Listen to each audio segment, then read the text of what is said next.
down a bit, I think, because that's coming in loud. So I have to restate that? Oh, poor Joe. So I am here tonight with my nephew, Joe. Much shorter introduction this time, Joe. My name is Joe, and my uncle and I just moved in. Yep. Okay, so he is with me here tonight. Golly, that feels so loud.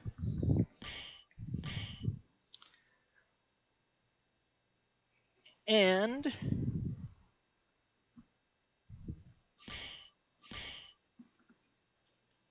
so it's been first time in quite a while. We're going to be doing some Chronicles of the Sword. Wow.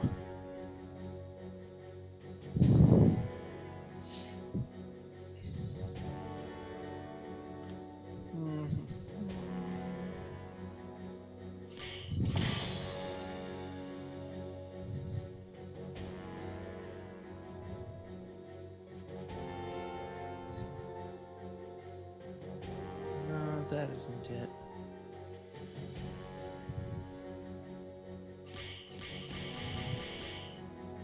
That's probably fine there, but I can't affect how loud that is to me. Sheesh. Wish I could. Okay.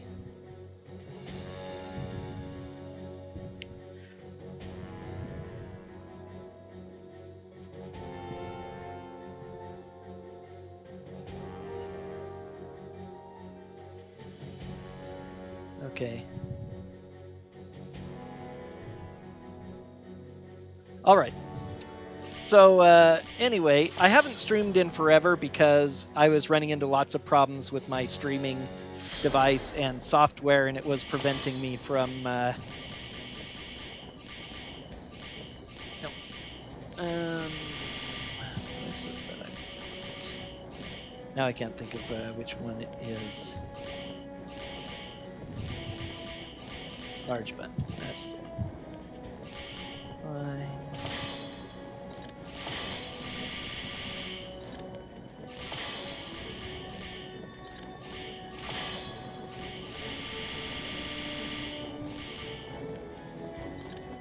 Alright. Need to do a little bit more. Start. Answers belt. Spy belt. Okay, that's fine. This'll do. Although I hate those bracelets, I'm just going to take them off. Alright. Let's settle this fair and square. Okay. Settling this fair and square.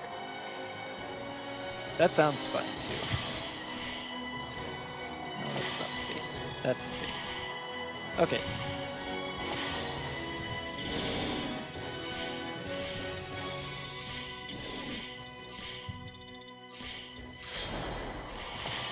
Okay, so I haven't streamed in quite a long time because my video capture device went kaput on me. It was really messing with my computer. Was trying many things over the months, but is just working so badly that I didn't have a lot of motivation to really try. And finally buckled down and figured out that just the software was interfering. At first I thought it was OBS that was interfering with my things, but it was because it was using the Elgato capture software. So I had to get a new capture device and figure out how to get it set up so it works properly. So now everything should be working okay, I hope. And this is kind of a test stream more than anything to see that it does. So now we're going to make some more characters.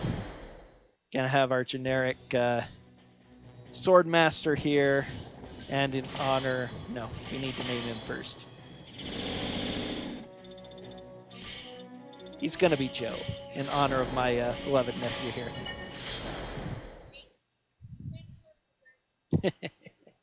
He told me thanks if that didn't get picked up on the mic. I'm not sure if it did. Okay. Now we'll get some others.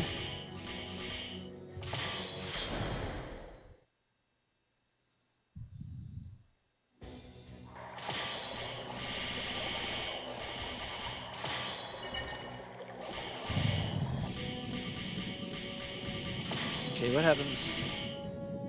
Yeah, those are not very good. Let's go with... That's slightly lighter as well, isn't it? Yes, it is.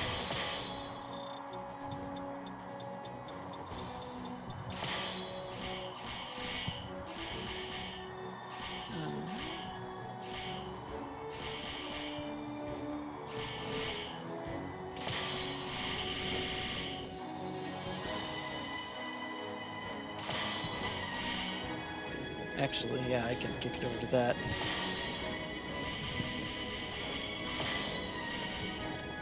Okay. What do we call the ninja, Joe? Alice? Okay, we'll spell it a weird way, though. How about like that? Okay, and...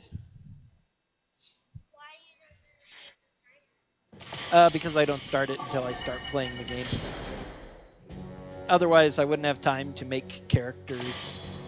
So the timer, Joe asked a good question. Timer doesn't start for this. Since I'm the only guy who plays it, I get to make the rules. So I don't start the timer until after I have actually all of my characters set up. So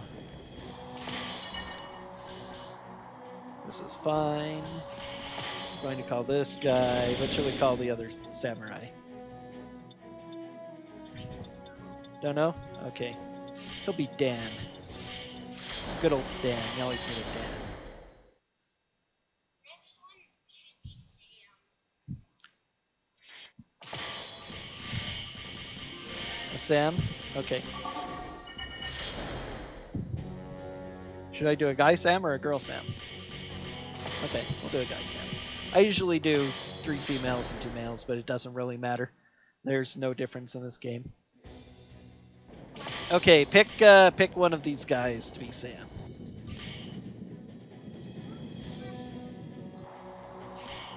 You like Swordmaster 2? Okay, we'll go with Swordmaster 2. Alright, so our party is set up. Well, our party is built. Now we have to set them up. No, I didn't. That's okay. I forgot to name him.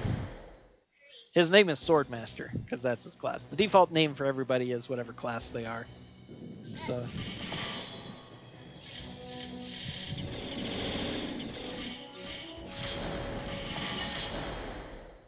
Alright.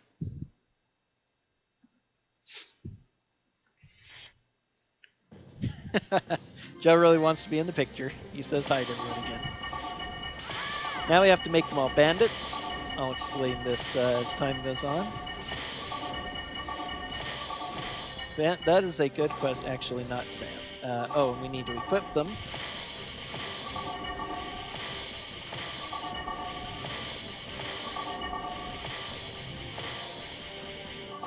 And we need Soul of Changhua, Soul Calibur. Okay.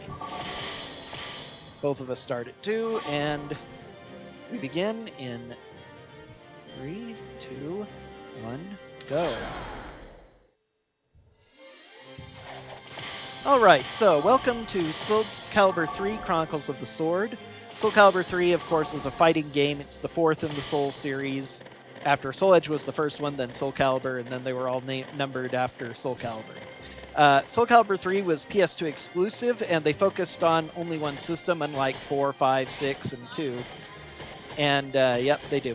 And they, in order to focus on this character creation, it was the first game in the Soul series to introduce character creation. They went all out with it. They introduced a lot of special game modes and things to take advantage of that. This is the major one, Chronicles of the Sword, which is only custom characters, plus some characters that they have, which are made with the same custom format and such. You can actually change large portions of their equipment and appearance as well of the characters you recruit. You can also make eventually up to 10 of your own characters to use. And we basically have the ultimate fighting force that we can possibly get. We have a Dancer and 4 Swordmasters. The Dancer you just saw right there in action, what they do with the Soul of Changhua. There are 13 classes in the game, 12 more or less normal classes, and then the ultimate class of Swordmaster. Swordmaster is ultimate, but it has one drawback. It can't use the character, the original character styles. Later on, they got rid of custom styles specifically for them, but for Soul Calibur 3, they had 17 styles, which are cheap imitations, mostly, of the main ones, with a few unique things in there and a few weird moves for all of them. But for the most part, they were made to be relatively generic, so that you could, most of your custom characters are based on that. But if you get high enough level in any of the other 12 classes, you'll unlock two of the Soul Calibur character styles. And so we've unlocked Dancer's Soul of Shanghua, which allows us to do this spin move, which just utterly decimates the enemy. Unfortunately, Dancers, the classes also have different hit points and other stats, attack power and such, and defense. And Dancers are very much fragile little flowers and die very easily. So if I get hit, which later enemies can do quite easily, I die off pretty quickly. While Sword Masters are enormous tanks who do a huge amount of damage as well, but their best move with the katana style that I use is not as reliable for just utterly killing the enemy quickly. So Sword Masters or Dancer is great for the top, but Sword Masters are fine even if they're low level, and most of the experience is going to be going to the Dancer. Yes, for the first 2/3 of the game, I am red. They're actually, the different colors are different factions. We are members of the Empire of Grandal, the Grandal Empire, and so are Blue. Actually, they are also the Grandal Empire, but right now we're in a training mission. We are a cadet in a military academy, a military school. They're teaching us, but instead of teaching us ABCs and math, they're teaching us how to fight and be warriors and lead armies. And so this is the tutorial is literally a lesson for us in school about how to play the game. Battle 1, fight! And like a lot of your first tests, it's pretty easy. But eventually we'll be fighting other colors, and they represent other places because there are 3 great kingdoms on this continent. Besides our Grandal Empire, there are the Kingdom of Dalkia and the Haltese Republic. And a few other people we'll run into as well. Yes, there will be rebels, there will be another faction. We'll get to them along down the line. But for the first couple of Chronicles, we're in school, so it's Grandal versus Grandal. The primary Grandal color of red, and the secondary Grandal color of blue. So we'll come back to the blue again later on. We can quick scroll through text by hitting multiple buttons on the controller. That's a split.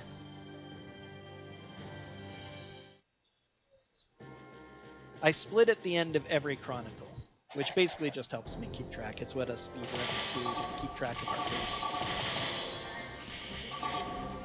No, we need to be at 3 this time. What am I doing? Okay. That's the starting position. There are a number of starting positions equal to your number of characters, and so you can choose you can leave on default. Your characters will go to the number in order, but you can have multiple of them start at the same location, and I want to start as close as possible to the action.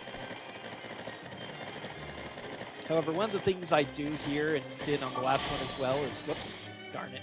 Well, now we're why did that not work? Okay, well, that completely failed. I'm not sure why it didn't. Oh, because I was at the top for move. I made a slight mistake there. Normally, if you're involved in field combat, you can't move away, so the default option is battle. As you can see, this is a Derust. It's been a while since I've done this, so I made a small mistake there. But now all 3 of my characters are stopped because they are part of this battle. You can see the 3 shields on the red on the left. That means I have 3 characters available for this fight if my Dancer were to lose. And if a character is involved in this Soul Calibur combat, all of their actions, their orders are canceled. But if I had started the battle before they reached, which is what I'm supposed to do, what the review normally do, and what I'm intending to do before messing up, they will keep, if they weren't in the battle, they'll keep their orders, and so they would just go on one long string. The game pauses whenever you load up the menu to give orders, so giving as few orders as possible saves a bit of time. So even if you're waiting a second for one unit to move, it ends up saving more time because you don't have to pause the game to issue orders again, as we're doing right here. As you can see, the main objective is usually to take the main enemy's stronghold, which this map is exactly the same as the last one, or at least in general outlook. There are different units and different buildings here. You can level up strongholds by paying gold if there's a character in there, and I will do that a few times during the run. There are a couple of reasons you want to increase a stronghold's level. The minor one is there are missions, as you can see here. A mission is Soul Calibur lingo for a special effect on the battlefield. certain things like poison, which drains your hit points, or cure, which restores your hit points. And that's something that they've been doing since Soul Calibur 1. There's a mission mode which has a bunch of these weird effects in battle, like increased knockback or slippery floors, which they call ice in this game, and it's as bad as you might think, because ice physics are always bad in any video game. And those effects are more powerful and more directed as the thing levels up. Cutscenes are unskippable. This is Aurelia, our main rival in the Academy, and the first boss we really have to defeat. Battle 1. Fight. Sometime I need to do a run in Japanese. I always prefer English, but the Japanese voices I'm sure can also use. I'm really used to the Japanese, and or the English, I like hearing it. But it'd be fun for a change of pace, since I do this so often. Battle 2.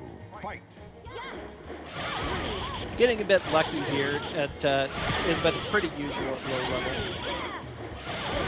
The main problem with this spin is that I do have a couple seconds of vulnerability as I'm winding it up. It just so happens that the AI doesn't know what to do when they get knocked down. They immediately stand up pretty much all the time, and which allows them to get knocked back down again and comboed. But when I first do the setup, that's the difficult thing here.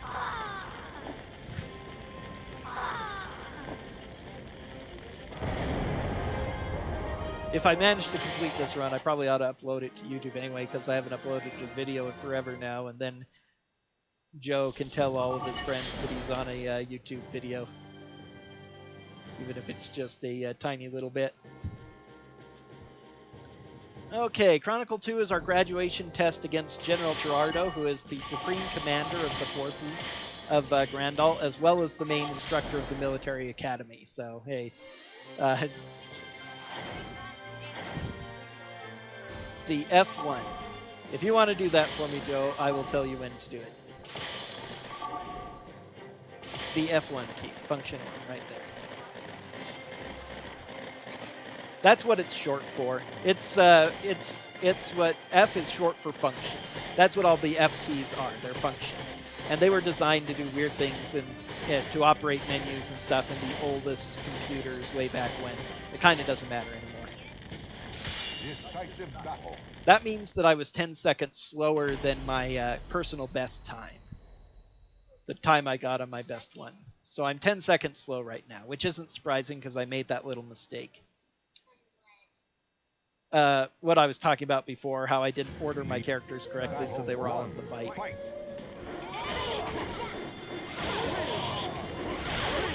You should really give up. If I can get only one in the fight, I usually want that, and I will try to arrange that as much as I can. Yep. It's just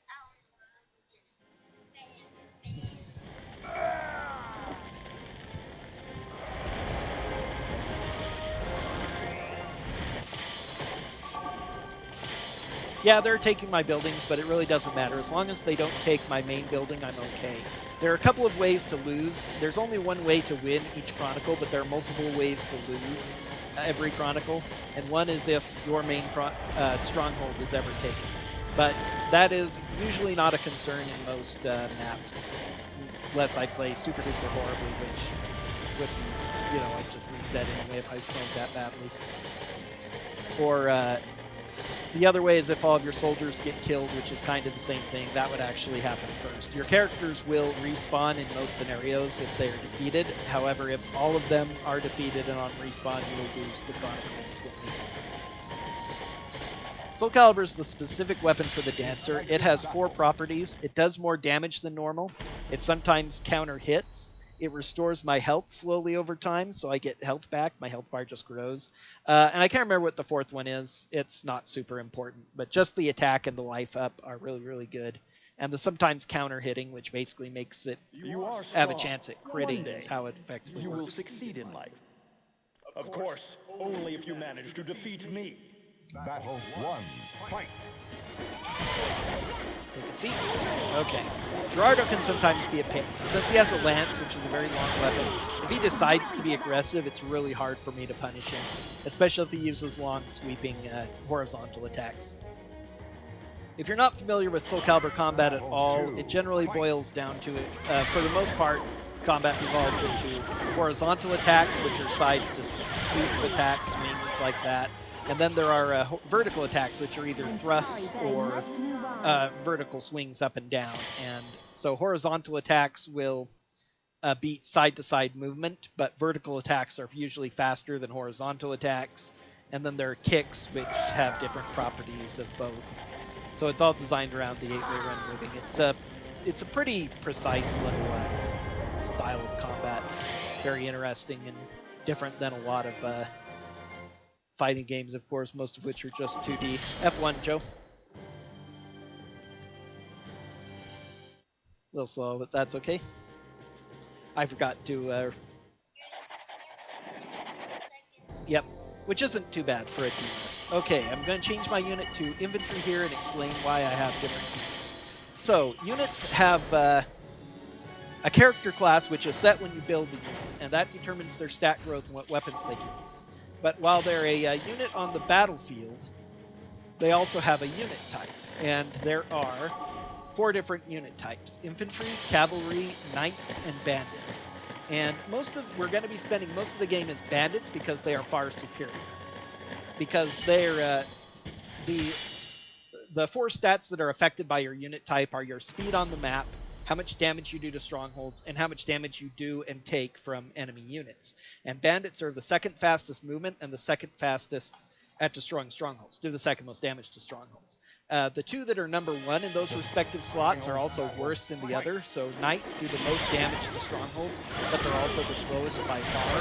While cavalry are the fastest units on the battlefield, but they do half the damage that knights do to strongholds, and almost half the damage that bandits do. Bandits only do 1 less point of damage per hit than knights, except against the main stronghold, which is 4, and that's a different story. So most of the time will be bandits. The drawback to bandits is that if I let them fight in the field and not start a battle, as I did just there, but you can just let your units fight it out on the battlefield with the exception of certain bosses that will automatically start combat with you. And they will fight each other, and bandits will just get destroyed. They'll do 1 hit of damage regardless of their level or attack power, and they will take massive damage from every enemy. And the AI, there are no enemies that are ever bandits. It's designed only to be a player thing because otherwise you destroy them in combat. There's some points where it might work out, but they just decided never to give them to AI, to any of your enemy forces throughout the entire game. But the reason I actually went to infantry here is not because I'm going to be fighting it out on the field, which is where infantry are actually useful. They're the best overall in field combat, although they're just average in both speed and damage to buildings. But I'm actually changing to infantry here because we've got these 2 guys right here who are wandering up the road into this stronghold. You've seen already, watched this far, 20 minutes of this, you've seen that the loading times are kind of slow, so every battle that I have to load is a slower battle. And again, I need to fight all these guys because this particular mission, the victory condition is actually defeating all enemies. It's not taking the main stronghold. It's defeating all enemies, so I have to fight them all. So I have to divide them up between these 2 lanes, and therefore, I want to try to minimize all of my fights into as few individual encounters as possible. So if I were a bandit, as normal, I would kill the 1 guy, then kill the guy defending the stronghold, then I'd have to wait for the 2 knights to show up, or I'd have to run out into the field and fight them separately, and so instead of fighting 1 battle with 3 opponents, I'd fight 3 separate battles with 1 opponent each, and that would take a lot of time. So going to a slower mode actually saves time. It doesn't it just happens to work out in this chronicle because it's so small. The other characters are I lose a tiny bit of time on the very end because it's slow to reach it. Decisive That's battle. not all that significant.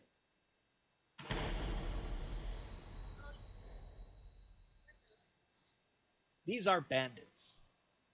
So we have just, story-wise, we've graduated from the academy and we are given our first command. And we are in charge of the soldiers defending a little border post by Dalkia. In the middle of the night, we were attacked by these bandits.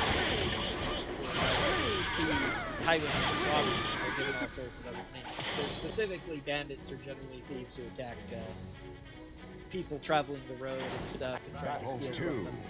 But there's something special about these bandits, as we'll see. There's a reason why they were actually should all the really give bandits, up. not just take their stronghold. Because this bandit attack is very important to get into here in the Final battles. battle, fight!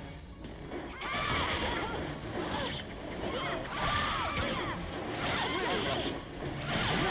You should really give up. It looks like I got lucky.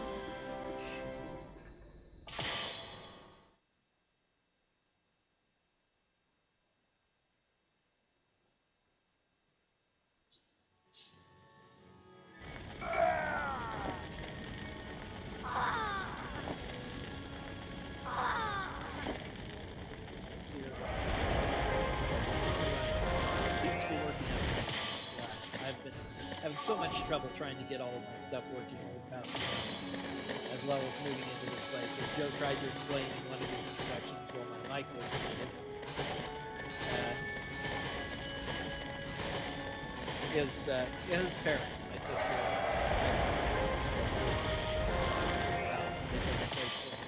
down here in the basement after I left my job, certainly before the COVID. Eventually I moved in here. Since I moved in, always been pretty good, but I've been having trouble over time to get everything to work.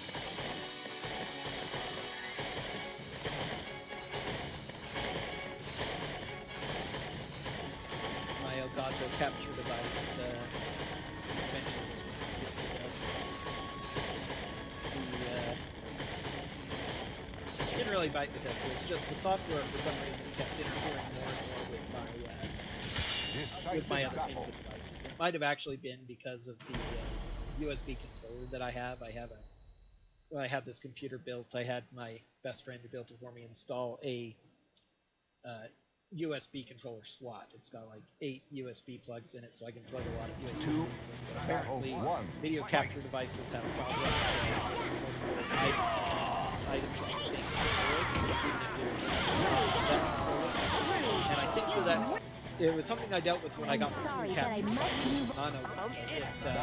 The same thing as my videos. If you've watched any of my videos over the past year and a half since I got the I went down to the page and cleaned this up. You should really give up. Stuttering to like 1 frame every 30 seconds kind of thing. And so I was just in stop motion frames. And then I'd have to reset it, which I could do in some of my devices. And then I got this capture device in and started doing the same thing. And eventually I went and found out that these types of capture devices have problems with the same USB controller as other devices. The pull. I have absolutely no intention of dying here. It just fills up the screen nicely. So I have this little SoCal banner. Get ready to hit F1. Not yet, but get ready to.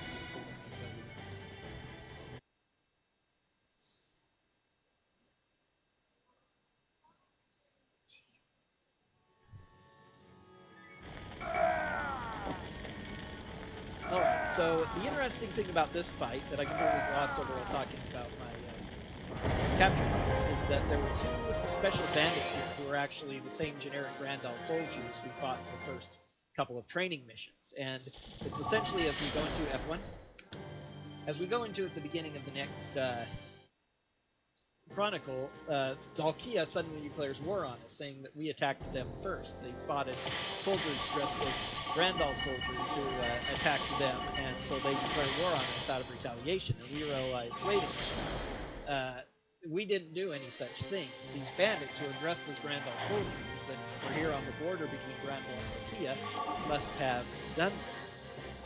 And unfortunately, we can't do anything to prove ourselves. You know, if this were a normal RPG storyline, we'd probably be going on a special mission to hunt down the bandits and uncover what this was about. But since this is basically a strategy RPG in the line of Fire Emblem tactics game, instead our mission is just to fight the enemy. So I buffed up this stronghold to give it more hit points, so the enemy will take more time to bring it down. This is to protect me later on. Because naturally I want to minimize the number of battles that I get into. So by having a stronghold to distract them that they're going to take some time to break, I will get to... fight fewer of them. In this map in particular Final is battle. where this Fight. isn't any percent run like basic. I have several play categories and stuff that I've created for this game. It There are looks like I generally got lucky. two that I usually like to run. The meme category that I really like is I call SC%, short for Soul Calibur %, because the 23 Soul Calibur characters in the game, the main ones, not including weird super bosses like Abyss, Night Terror, and Ulcanan, are actually the same ones you can make custom characters with their weapon styles and such.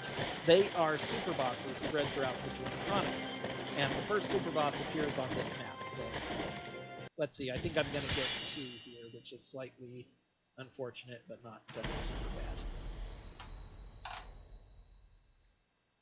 You were saying something, Joe? What time is it? Oh, time? I am not sure. Where's my watch? My watch is hidden here somewhere. There's my watch. Here is Luna, our primary rival in the game. We have to fight her a total You're of 4 certainly a times. handful. Here is fight number 9. I shall remember your name, as you are the only one That's 705. who Sorry, has I have that on provided a military worthy time. challenge. So subtract Battle 12 from one. it. So you've Fight. got about 25 minutes. Or until... You should really give up. I'm sorry, but I must move on. So Luna is a prominent general of Dalkia, and this was our first match against her, and now she's decided that we are her eternal rival. Sorry, Joe. Thanks for hanging out with me as long as you did. Bye, guys. Guys.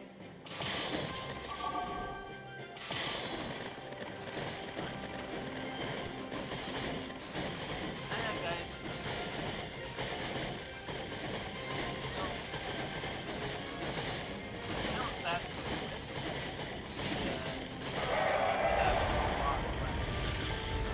but Astaroth, usually the Soul Calibur characters are off in the corner. Astaroth is down to like this strong.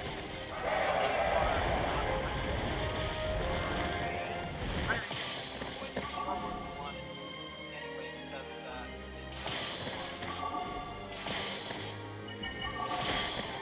sure if I want to find this one again. So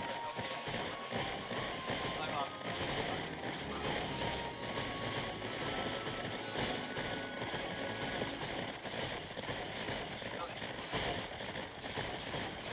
Guys can see how many are streaming. So I'm going to do a particular type of maneuver here that I call and these cannot just run over something attacking it by the road they're attacking it from. So by attacking the stronghold and making it conquer, they won't be able to come through and attack it. They will never now when enemies are attacking my stronghold, that I force the battle against the enemies that were attacking them. Decisive AI is battle. not capable of doing that. They will never start a battle if they're defending a stronghold and you're attacking it. They'll wait until you take it. It's just what they're programmed to do, so I can take advantage of that to prevent all, like, 7 of these guys from getting to me. So this goes much. Battle 1. Fight. Shout out to Arion. You should really... Astaroth, has It looks like I got lucky. he's a custom character otherwise. It's just custom equipment, one of the regular weapon styles. I could recreate Arion perfectly with the equipment that I have, except for the fact that he is, for some reason, extremely tall. As far as I know, it doesn't really have an effect on him. It's just something. There's one other one also is extremely tall. As usual, we got a somewhat slow pace here. Not super bad, but not I would eventually like to get a sub 3 hour here, but then I'm just not focusing on it for a while after I got my 301. Finally get our 4th character and 2, that's okay.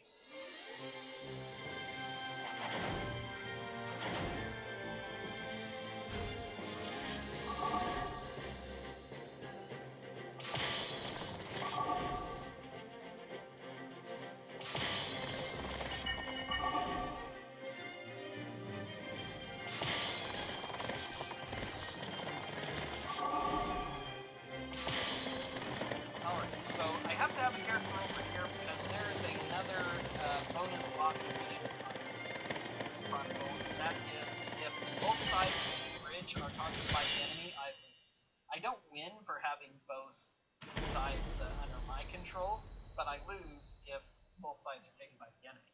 And it's worded like that, but it is pretty much impossible for the enemy to take one side while I have taken the other.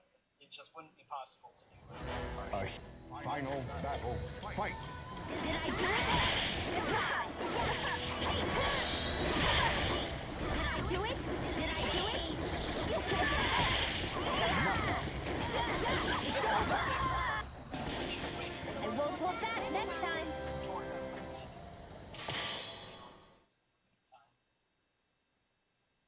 That's okay. I'll have to do it with the next two.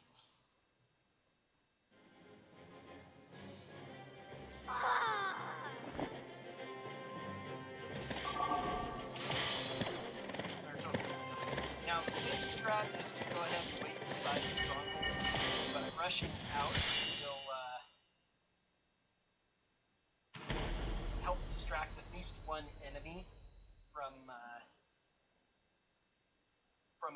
from attacking me, because once I attack the main stronghold there, most of these enemies will be drawn in, with the exception of the two. Battle 1. Fight! You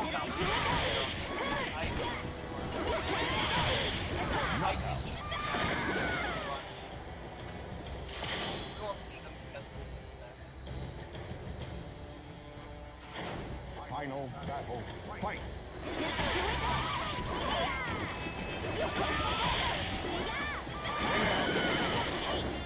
Ring out's, I'll take you anytime you want. I'm not sure if it's just my, my sense or whatever, but it truly seems like enemies that get hit by ring out make the battle end like a second faster.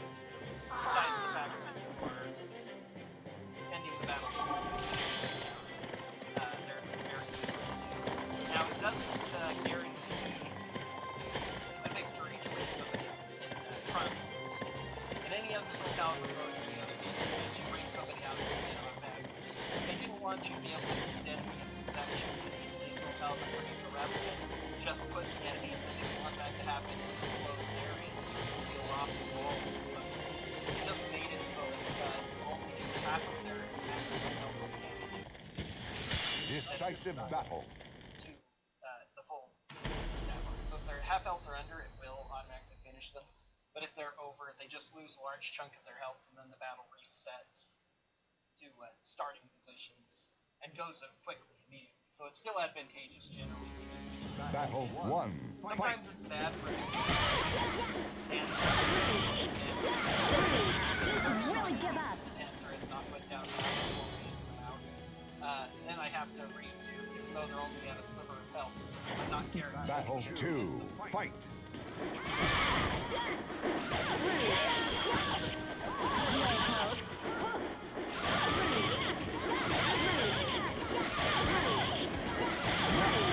You should really give up. It looks like I got lucky.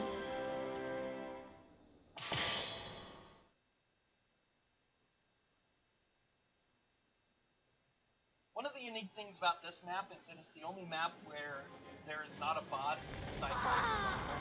Right now it's entirely empty, and the only units that can fill it up are those who rush back to defend it when I start attacking. The boss in this map, future bosses, that not have a force right next to the stronghold. That is General Rowan, and we will see him once again later.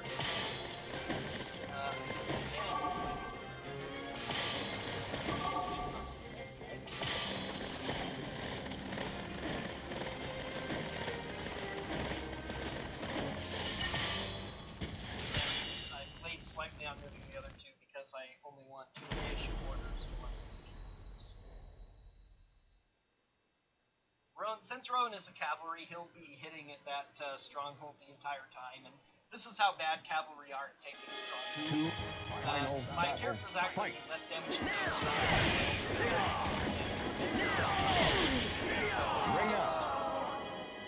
but This fight was decided by fate.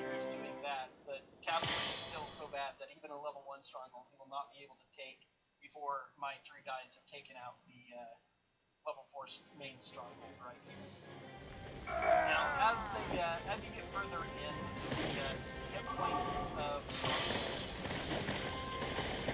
about the level for it. Eventually, the big stronghold will be level 5, but the maximum of any non-big strongholds. But for base 1, we'll have like 10 points by the way.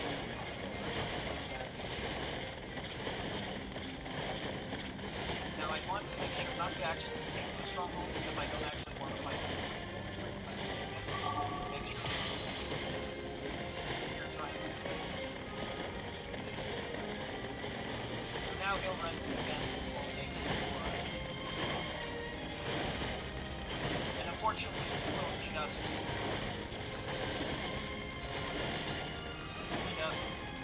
I could do just Decisive battle. I could actually get out of one other fight, but not really a big deal. It's essentially RNG, just a lot of little RNG throughout the run because the AI is pretty much random. There are ways I can Battle manipulate it, 1. especially when I Fight. do it. Whether they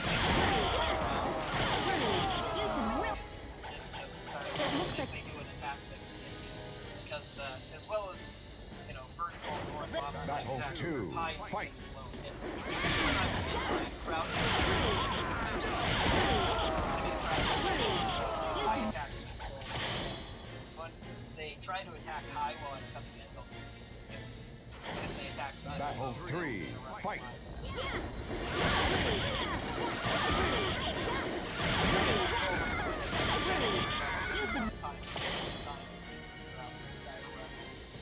Which is what makes Battle 4. Fight. and that was a pretty good. I actually my attack. It looks like I won today, but who knows what'll happen next time. Making it so that his attack hits and mine doesn't. If he had attacked one frame later, we would have hit each other. That can happen. But the AI is incredible. Soul Calibur 3 is one of the worst games in Soul Calibur. The AI, when they want to be perfect, call the brain for just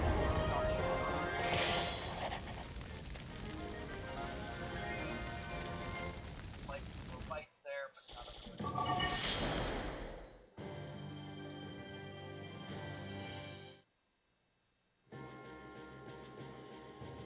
Okay.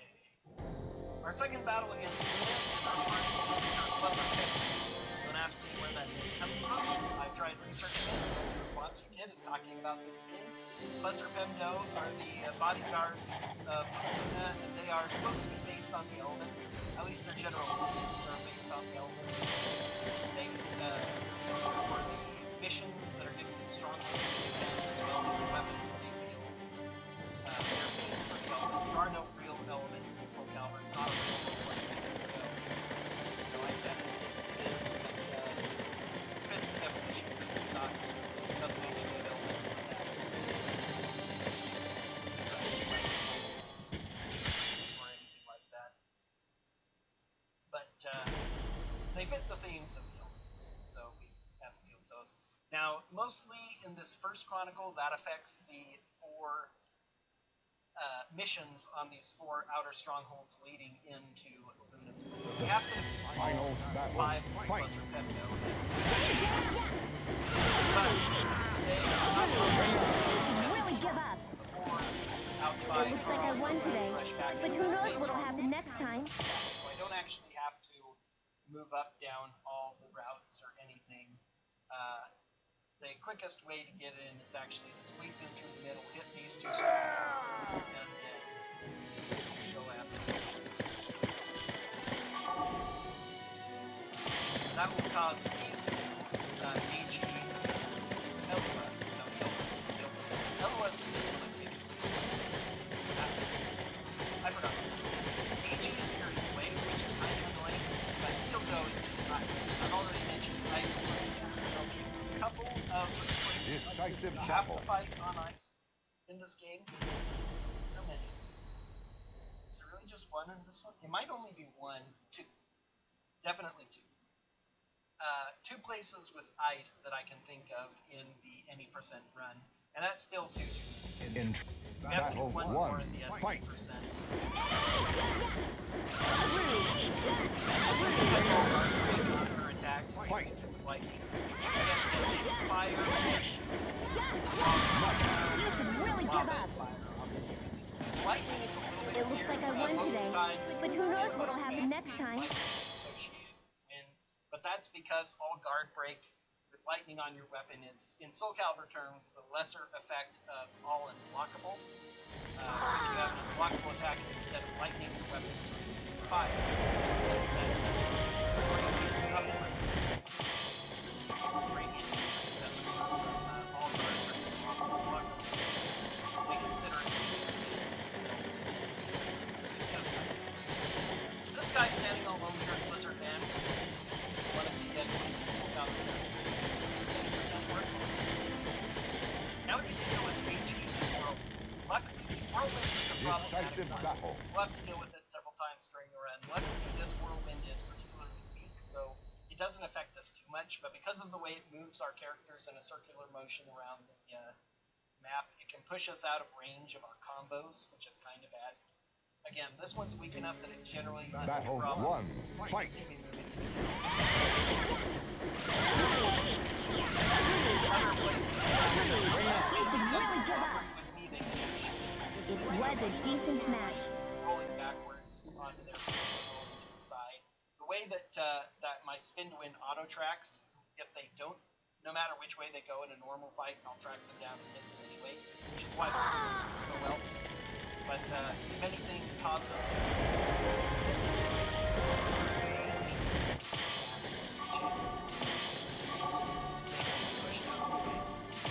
now we go in for the final battle, and these two will come running down. We're saying they're strong. I'm going to lose, but I think I'll this is the only problem, but which is best case.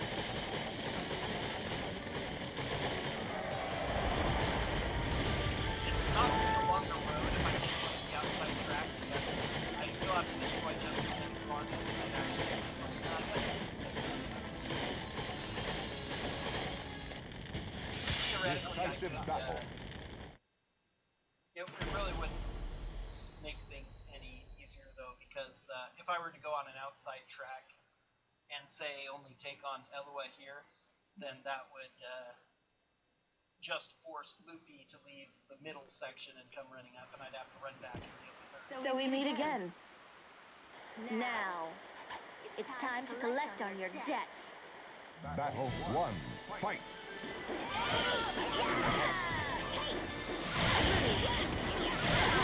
This is a character.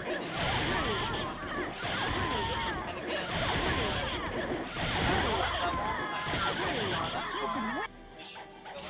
mission will actually affect both characters and cause their hit points to rise. However, as Stronghold level Battle two, changes, fight. not only of the mission effect, low level, Fight. level 1, and depending on the stronghold mission,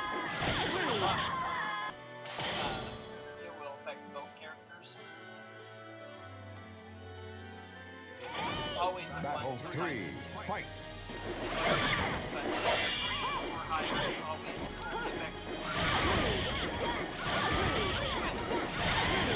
Or good a bad effect like separate It was a pushes decent or match. ice physics or anything like that.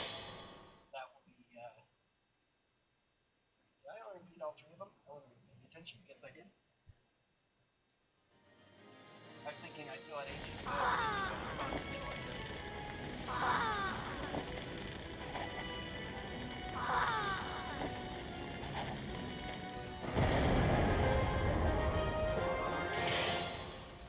Alright, Chronicle Clear and moving into Chronicles 7. This is our last fight with Dalkia for a little while. We have Distraction coming up now.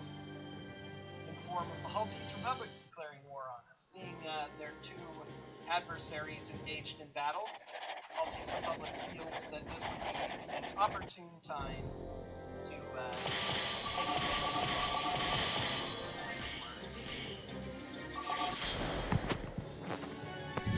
I forgot that Joe moved my microphone away, so I've been abnormally quiet the last little bit.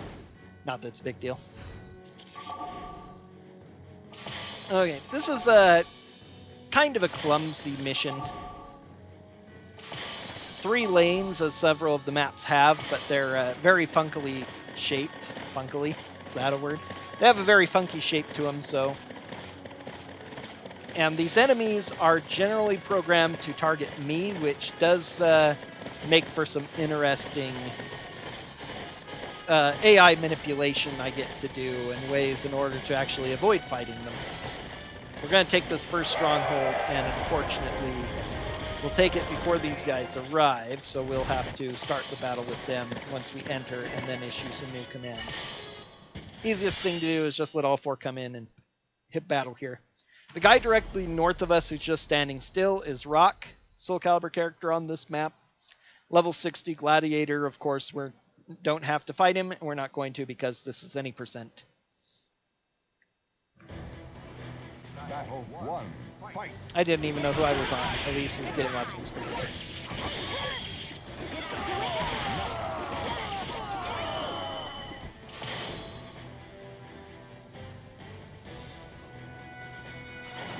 Battle 2.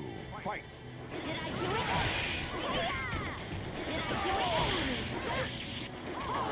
It's over. I'll take you anytime you want. All right. Now we're going to once again do some fortifying here in order to make this stronghold take longer for the enemy to take out.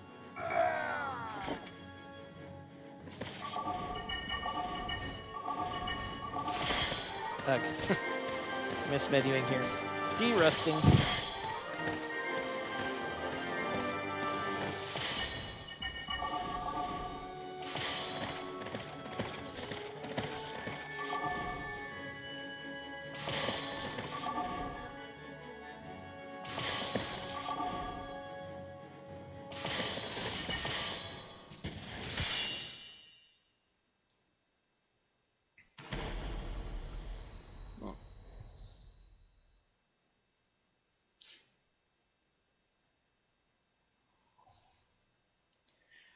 So the newest party member we've recruited, in addition to the 10 custom characters that I can build, there are a number of, we call them NPCs, but they aren't really true NPCs in the normal sense. They're characters that you can use and control like anyone else. There are some restrictions on how you can customize them. You can't change their weapon style.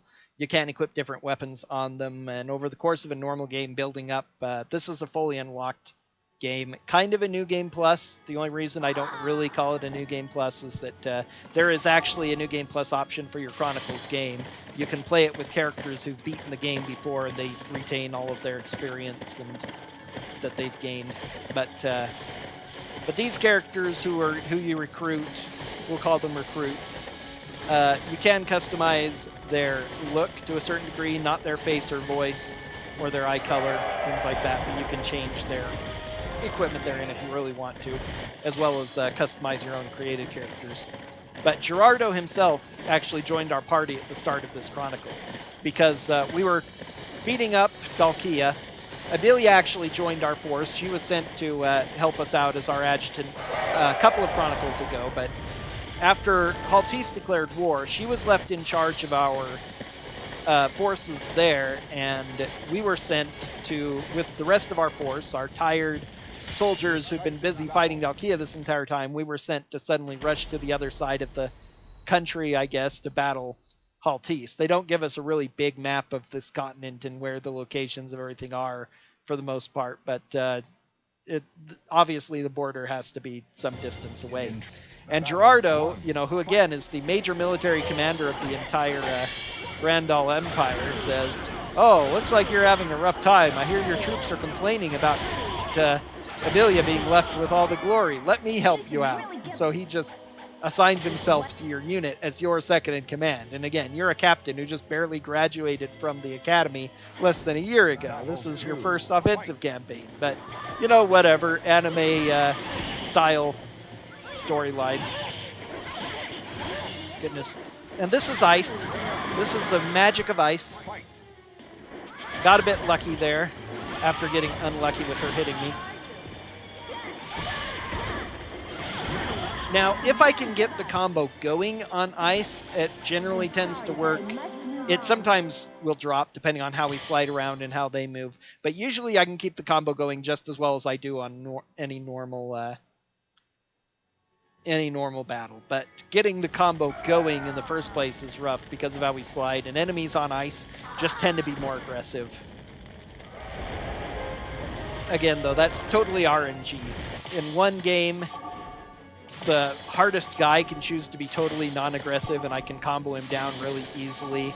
And in that same game, a generic level 7 Haltese basic soldier could end up being the hero and just attack me constantly so I can never get a combo set up. I could theoretically try to play in a more normal fighting game sense, try and bait out attacks and counter and do unreliable things like guard impact to set up advantages, but that generally is slow. It doesn't fit my playstyle anyway. I'm an attack kind of character. I'm not good at guarding and finding openings, and it just doesn't, and you know, but it actually works for the speedrun. It's generally better because the AI is just so random, it's hard to know anything. But the leader we just beat, Halfus, threw a bunch of lines at us angrily, and then when suddenly it is implied that he is killed by this new character who showed up named Mooncalf, who is the final boss here in this stronghold of this chronicle. And as we find out going into the next chronicle, this new country called Meleta has appeared out of nowhere. It is not really discussed in the game so much, except in the backstory of the king of Meleta, Demuth. It kind of talks a little bit more about it. Apparently, Demuth was the lord of a province in the Republic here called Meleta, and then he suddenly got delusions of grandeur and got a big army out of nowhere, and he's decided that he is going to tear down the Haltese Republic and replace it with his own kingdom. And and our attack on Haltese, our counterattack against them after they declared war, is the opportunity he's been waiting for to stage his coup. And so now the Haltese Republic is pretty much gone, and now we're fighting Meleta instead. And our first order of business is to rescue the poor Haltese soldiers who are our enemy just last chronicle. We've decided we're not going to let them be slaughtered, we're going to go to their aid. We do not get to make this decision, technically. Technically, it's our order, but, you know, it's one of those things that even though we are playing the protagonist, we don't get to make a choice of what is actually happening. So there's another unique loss condition in this chronicle. I lose if all of my characters are, if three of the Haltese characters are defeated. There are 5 of them on the map, and a couple of them I'm going to let die because that makes it easier for me. But I have to make sure that at least 3 survive. If I run into them, I will immediately rescue them, and they'll be removed from combat. But if I don't actually have to rescue them to win, I just have to prevent them from dying. So 2 of them are likely going to die if I set everything up right, which is just perfect. This is kind of a weird chronicle because even though the objective is to protect the Haltese soldiers, for the most part, the enemy is not actually going after the Haltese soldiers. You're only encountering them incidentally as they're going after my guys. And so I've spent a lot of time trying to figure out the best way to minimize the amount of enemies I have to fight, and it's really hard.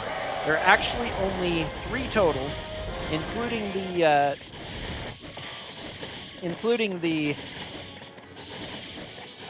Soul Calibur character. Setsuka is on this map, tucked away in that stronghold up at the corner.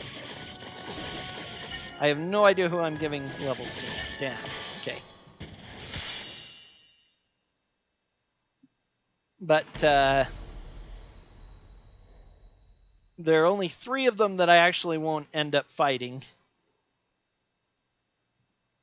You know, so it's whatever, because they just all converge on my main forces, and it's just something you can't get around. It's a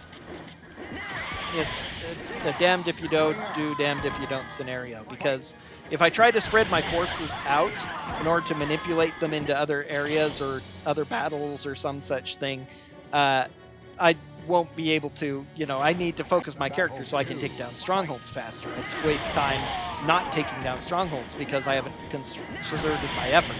The one reason I started my leader way back instead of up with the rest of the soldiers is that drew one soldier down at the bottom in, and so that saves the battle, which saves me like 30 seconds to a minute, depending on how the battle goes. Fight.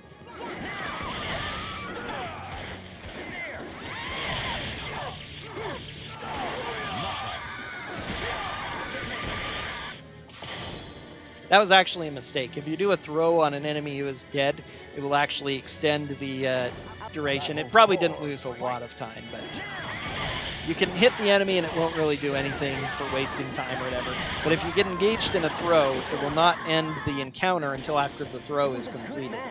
So there are actually anti-speedrun strats you can do by setting up long and complicated throws on the enemy and engaging time. When I used to play this casually before I started speedrunning it, I would actually do that because it was fun to do with my characters who can't taunt. I otherwise like to end the battle with taunting just because I like hearing the lines. I think it's funny. I'm easily amused by small things, which is why I'm able to speedrun this game.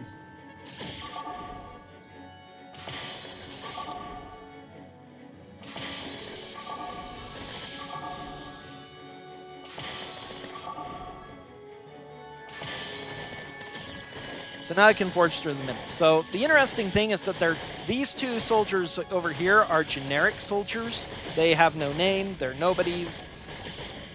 They don't matter. But the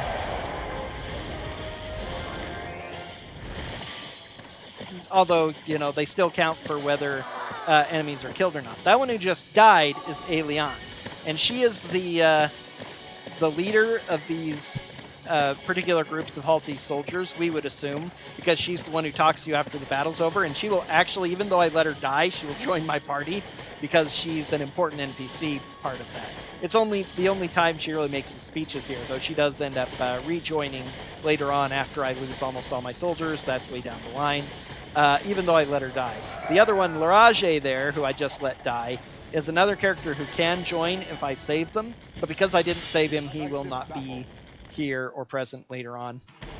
The one soldier that I actively saved, Canon, is the second of the two who will join you if you save them. So it's pretty easy to save both of those two if that's what you want to do, but I don't really need any other characters, so I don't bother wasting time saving Larage.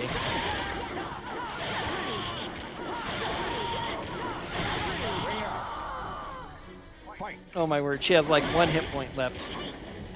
And it's going to be enough to... I thought I would get in a run, but instead I was just doing bad swings. But who knows what'll happen next time? Rest is definitely showing. What I was panicked and didn't know what to do to deal with the tiniest sliver of health left.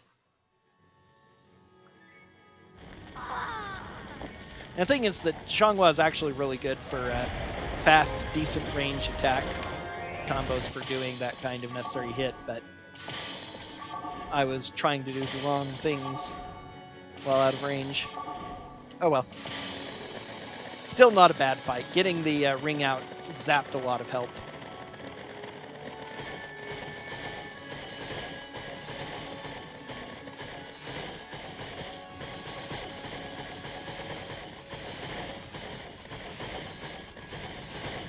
This is our first battle against Heil. First of 3. The next 3 Chronicles will be fighting Heil. He is one of the more annoying enemies in the game because his AI tends to be very good and very aggressive.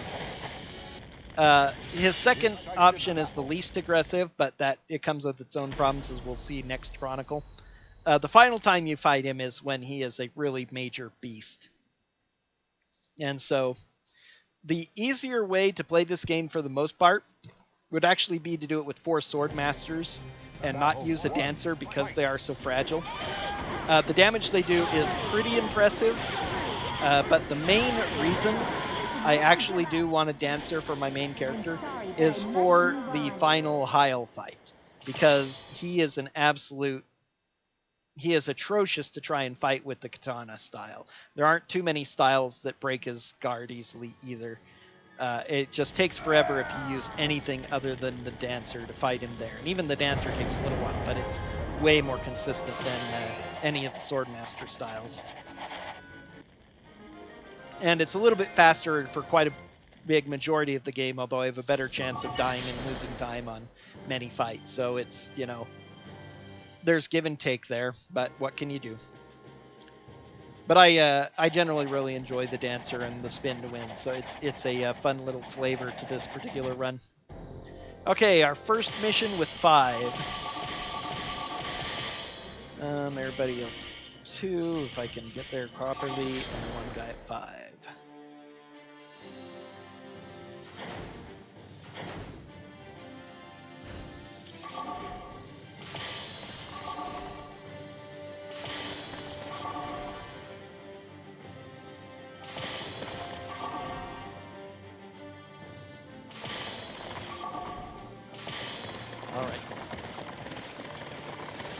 This is another chronicle what Fire Emblem characters, Fire Emblem speedrunners actually have certain names for their maps, and some other tactical games that follow a similar route. They have like assassinations or routes are the 2 main ones. Assassination is effectively the equivalent of what most of the chronicles are, taking the main stronghold, which usually involves defeating the boss who's there.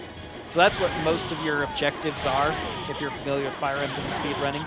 While this is what there are 2. It was a decent match.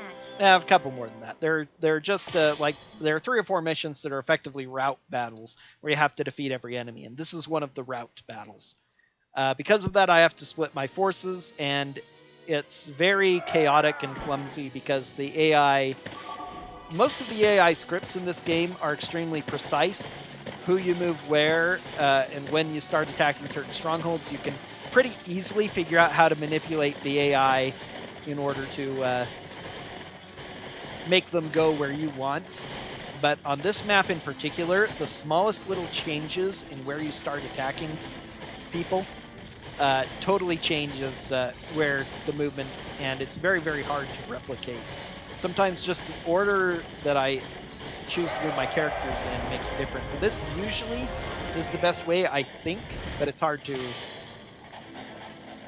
It's just hard to remember because they're just so slight, the changes and everything. And sometimes I'm not sure if I lost time or not just because a particular fight is bad or not. But with all the fights in this one, I've lost minutes at a time from... I'm not sure if it's bad orders or what's happening. It's just all wild. All right, there are 2 colors on this map. We have Dalkia and Mileta. They have joined forces against us. We left Aurelia in charge inside of Dalkia territory back before we were ordered to do this. So she was supposed to finish off Dalkia and get all the glory for conquering it. But if Dalkia has the enough forces to send Luna and her unit to come against us, then obviously she isn't doing her job. We'll have to get back to her in a couple of chronicles. But for the meantime, it means this is our 3rd battle with Luna and our 2nd with her Cluster Pemdo. This is the one time that we will fight the Cluster Pemdo outside of strongholds. They are cavalry rushing on the offensive.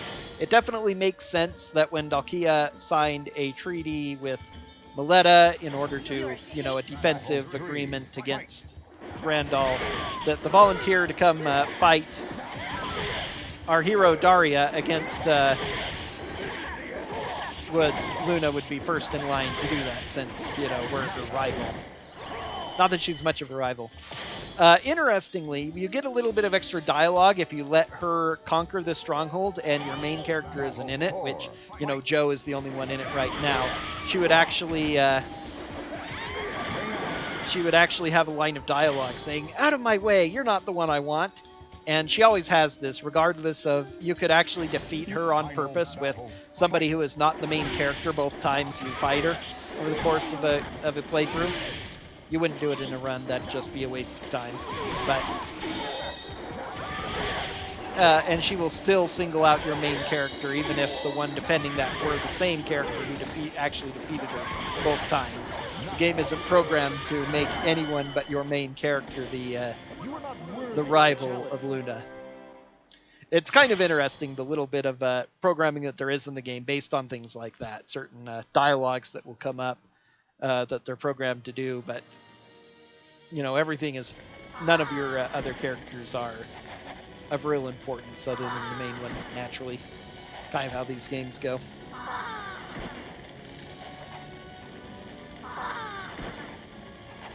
Alright, now hopefully most of the enemies will start retreating to defend the main stronghold.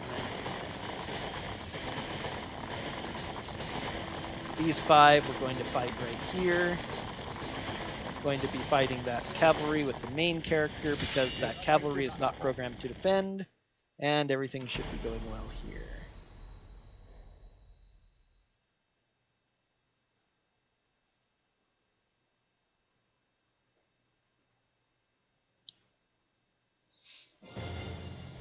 Battle 1. Fight.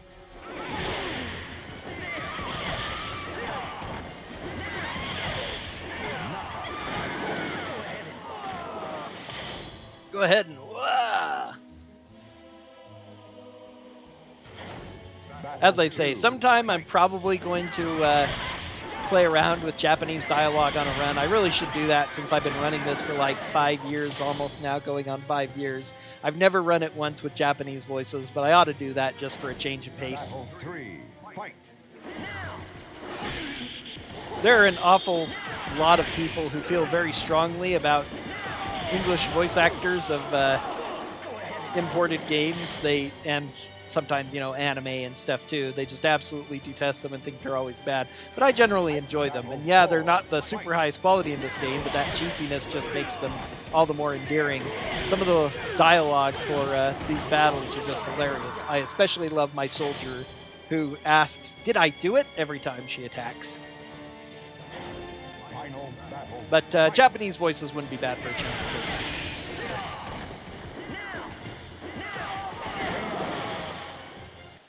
One interesting thing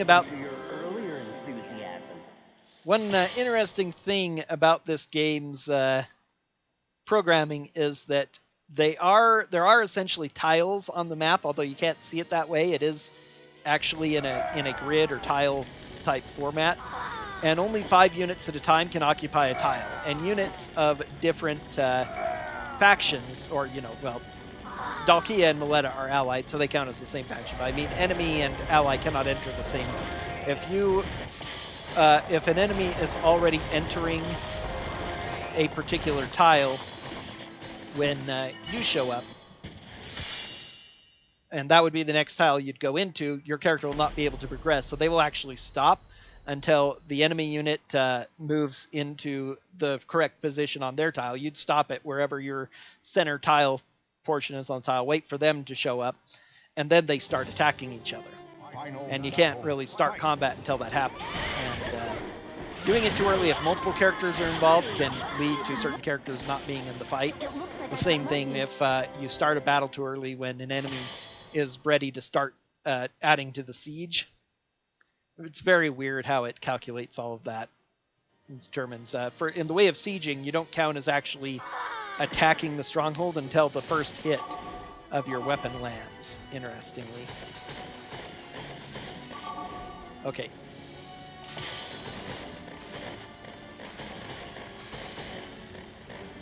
I think this should be okay. I want to fight these 3 at once. Yeah.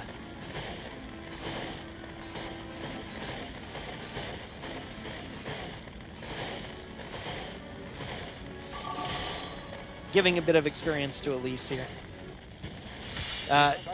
Technically losing a tiny amount of time doing so, but Elise has really started to fall behind in experience, so I want to spread it around a little bit more. It's not a huge deal, especially for the Sword Masters. Their stats are so good, but it just feels better generally, and it does work out better if your experience is spread a little bit. Not going to get a huge amount of this. These guys are not worth much, but Heil at least will be worth a decent amount. So this is an all unblockable stage. That's the mission here. So the enemy is wreathed in fire. I cannot block their attacks even if I want to. I think I can guard impact, maybe. I've never bothered to try really though, because it's really not worth it in this kind of situation, especially. Battle 3. Fight. Now, Heil is one of the things that makes him annoying is his weapon actually has a property of sometimes negating ring outs, and so you can hit him with an attack that is almost guaranteed to ring out, and it will not ring him out. And this is the big problem with an all unblockable. If he starts attacking, I can't do anything about it. So that was a rough Heil fight. If I get lucky, he won't attack at all. I'll be able to knock him close to the edge and actually get a ring out on him. But again, even if I push him to the edge, it's not guaranteed because of his weapon. It's one of the things that makes him annoying.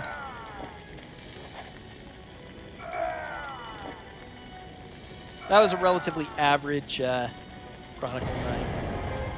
Fights weren't super great, so not too surprised. So this generally is my most consistent strategy for doing that one. I just had a couple of poor fights, unfortunately. All right, Chronicle 10, which is a lot worse on SC percent than it is on any percent. Any percent, it's actually not too bad, especially with dancers. If you aren't using dancers, this one's rough because Heil 3 is a really atrocious fight. It's something that you wouldn't think would be that bad, but speedrun-wise, it is actually pretty rough. But even casually, it just feels awful. I've had a lot of people who are experienced with the game tell me that this was their least favorite Chronicle because mostly of Heil. It's one of my least favorite when I'm doing SC percent though, because the Soul Calibur character on this map is Sung Mina, who is actually my favorite Soul Calibur character, and it's not my least favorite one because I have to beat up Sung Mina. It's because Sung Mina is actually the only Soul Calibur character who's on ice, which actually makes her the hardest of all the Soul Calibur characters to beat, because she is programmed to take advantage of the ice. Yeah, Sam is the one I want. So she's a huge pain, but luckily we get to ignore her on any percent.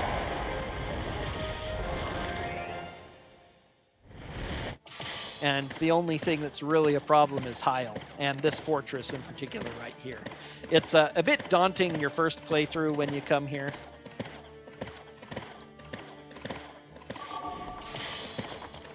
Now I'm going to run back, and that should force her to start moving. Yes, okay. This is a little bit of manipulation I found. Doubly awesome manipulation right there, in a way. So these two characters, depending on how you move your troops, and this is the thing that fully proved to me that no matter how random everything looks, there is, for whatever weird reason, certain enemies do have really weird programming on their scripts that can take advantage of. So it used to be when I just ran my characters forward, it was kind of random what happened. Usually, the guy on the left there, Oryx, would charge forward to start attacking my strongholds, while Anorette there, the person who was on the right side of the map, here is Demuth, the king of Maleta, would fall back to defend. And then once, randomly, she didn't. She went forward as well. And so I started playing around with stuff, and I actually got at points where it would be reversed. And a couple of things, golly, this is one of the worst Demuths I've ever seen. Demuth is usually a pushover, but today he's decided he is the king, he is the hero, he is going to win all by himself. And if I lose Daria, that's really bad because it's slow to beat Heil. But anyway, I've now got this little system. By moving around my one character, I can force Anoretta forward, guaranteed. I've done it about 5 times in a row now, so I'm pretty sure I've got it working consistently. And until it stops working, that's going to be the case. And thankfully, Heil decided to be nice today and let me just kill him. So now I'm getting all my health back thanks to Melver. So you can see the chip damage I'm doing. Oh yay, I actually managed to ring him out too, which saved a few hits. So that was a good Heil fight. A really atrocious fight for my poor dancer.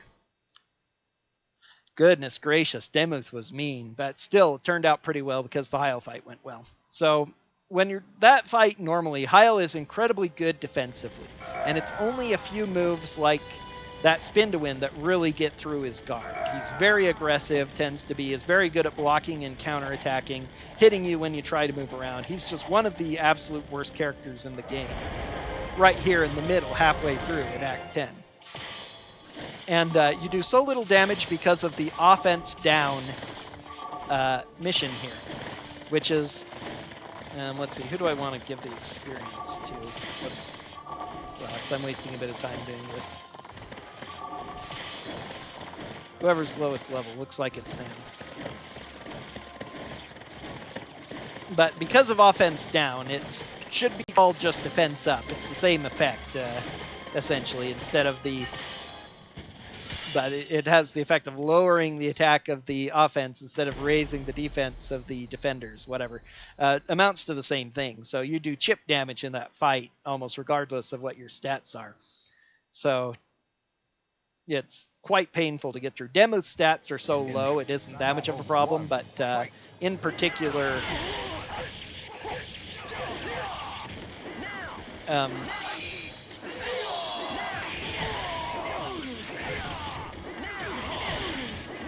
whoops, that wasn't right. Oh well.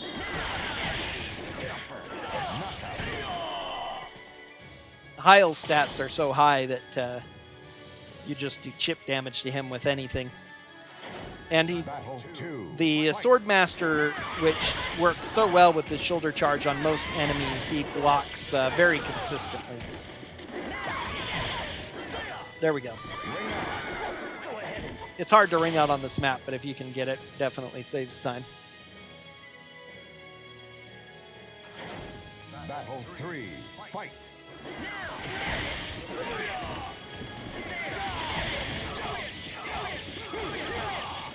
The weirdest thing about it is that even though a stronghold this high shouldn't affect the attacker, or the defender rather, it seems like that it always lowers your offense even when you are, after you've conquered it and you're the defender. I don't know if that's actually the case, since, you know, it doesn't tell you exactly what the stats are, exactly how much damage you do. It could just be that the enemy has really good stats. I mean, I am only a level 8 Swordmaster, even my attack is really high. But and these are high-level enemies, but their stats might just be abnormally high, I don't know.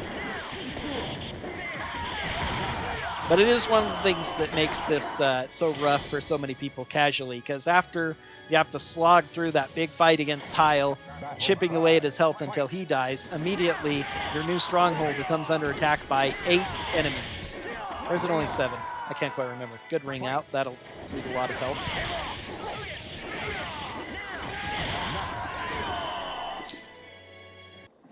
Okay. What happened to your earlier enthusiasm? A lot of levels for Dan. Sam. This is Sam. Whoever. Thank my 7-year-old nephew for most of the naming sense, except for the main character. He named everyone. Well, no, the second character I named after him, and then he decided to give names to the others.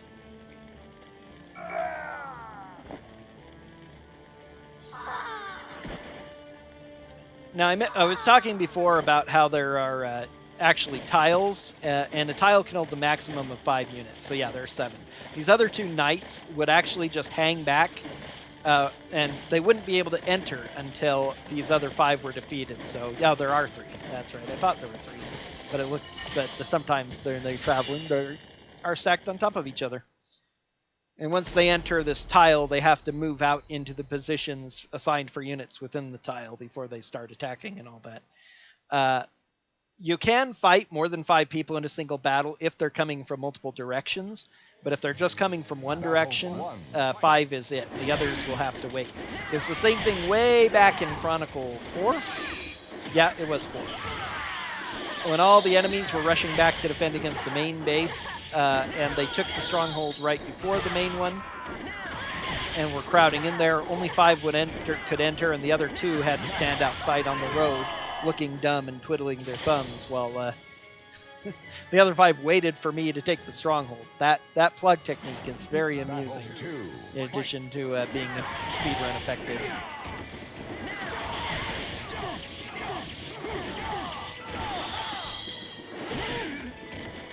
That's an interesting kick. I don't see that one too often.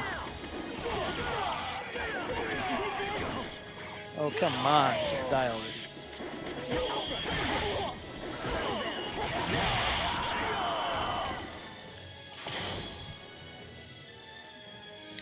Okay, last of these guys. 2 more battles after this one.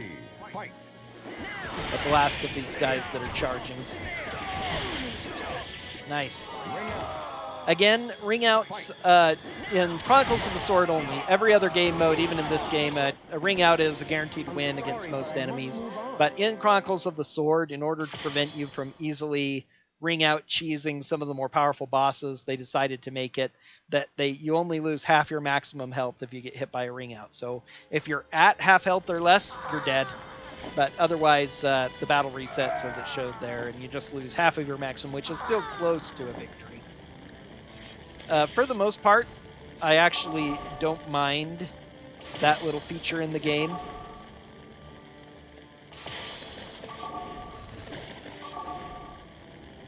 As weird as it seems, it does lose a bit of time based on how many ring outs I do versus how many I get. But the thing is that I can often, because it doesn't insta-kill me, there are more times where I'm saved because it doesn't insta-kill me and I have a chance to recover. While I would lose a lot of time for dying versus the times where it really makes a huge difference that I didn't get the kill that I should have.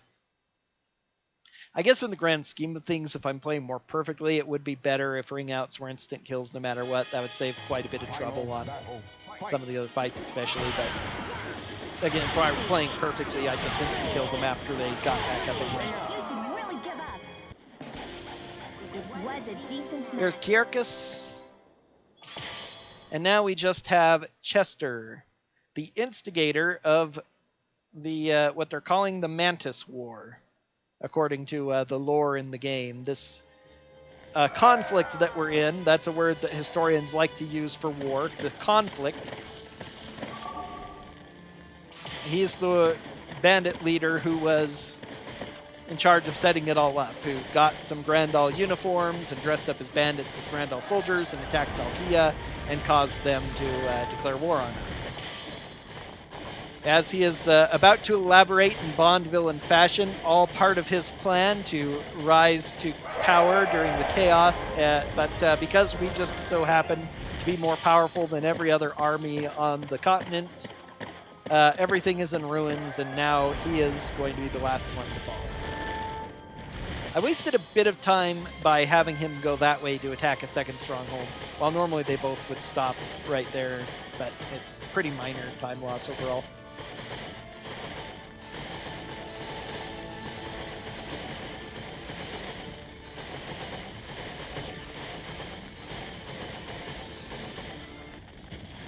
Decisive battle.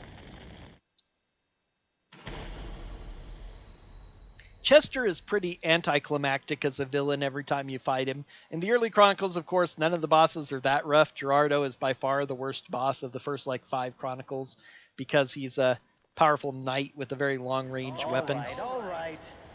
But the dagger is actually one of the absolutely worst weapons in the game.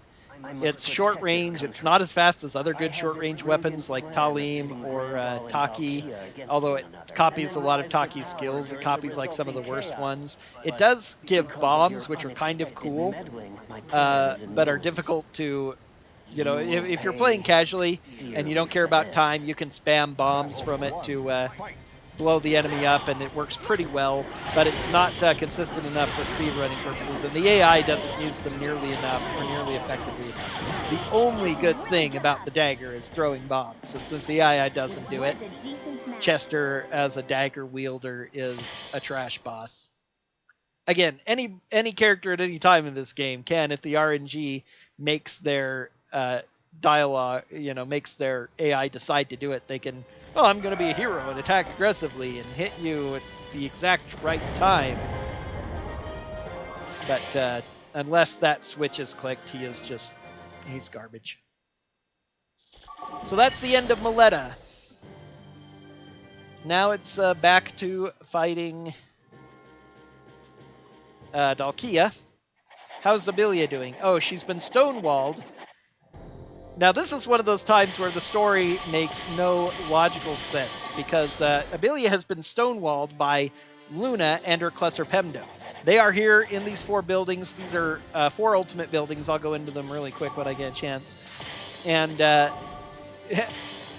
now, but they just came back from failing to help Mileta against us.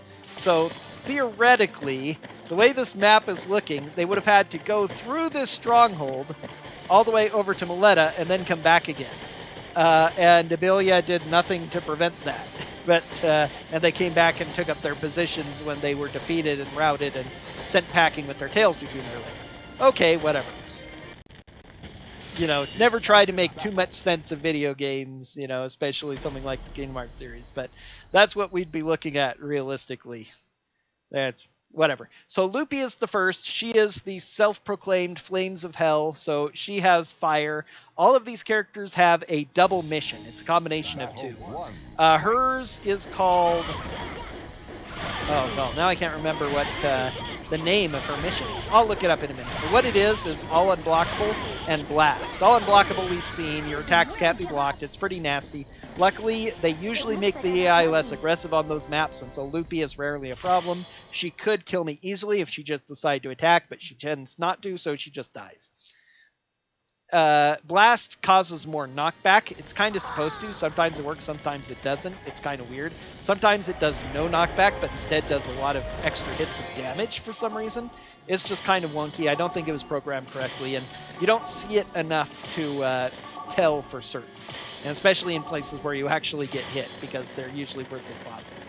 Cruel Sword, they call it. That's right. Next is Heel Dough on Sacred Field. Heel Dough is the Waters of Origin. So water, ice, of course, we skipped her ice before, we can't this time. Sacred Field also adds Cure to it, which is nothing. This is actually the easiest ice fight in the game, though, for some reason. Heel Dough tends to not be very aggressive, even when she is. She doesn't follow up nearly as much as most ice people do. She doesn't have good knockback on her attacks, so even though you go sliding backwards from the ice, you never go sliding far enough that you're in danger. It's a pretty large arena for ones with... It's got 2 open sides, or 3 open sides, but okay. And of course, this is going to be one of the worst ones. There we go. Awesome. Okay, there we go. A little bit worse than it usually is, which is what happens. Today, Hilda was the almost the hero. Luckily, her stats aren't great either, so she just goes down really fast. Next up is Elua, the Wind of Creation. And so she has a couple of wind effects, Whirlwind and Aerial Wind on hers, which is called, been too long, Holy Wings. Yeah, they call it Holy Wings. So Whirlwind, we've seen before, I mentioned it the first time we fought her. It blows you around in a circle, pushes you around in a circle, so you get pushed away from the enemy. This one is much more powerful than previous ones. Aerial Wind, though, is really weird because it, again, is something we haven't seen before, and we will never really see it again because the only other mission that has it is the Ultimate Super Boss End, and you see it in his mission, but not in this one. We're not going to fight him because it's any percent. So if you get knocked up into the air by an attack, you go up really, really high and then go floating slowly to the ground, which is mostly just annoying because the AI doesn't combo you while you're floating down as well as they really should. Nice side step. She has a weapon that helps prevent ring outs too, I think. It was a decent match. However, not only that, but this particular weapon style that Elua has only has like 2 attacks that knock enemies up into the air, and she never uses them. So you never ever see, I think once in all the hundreds of times that I've played through this game, I've actually seen Elua do a knock-up attack that knocked me into the air and had me floating down, so whatever. But next up is Agi, the worst of all. She has Impregnable, which combines Quake, which we've skipped seeing thus far, but Quake causes a earthquake every 3 seconds, and if you're standing, you get shook up and you're stunned for a few seconds. You'll see it many times over the course of this. However, the second part is called Guardian Force. And Guardian Force is absolutely awful.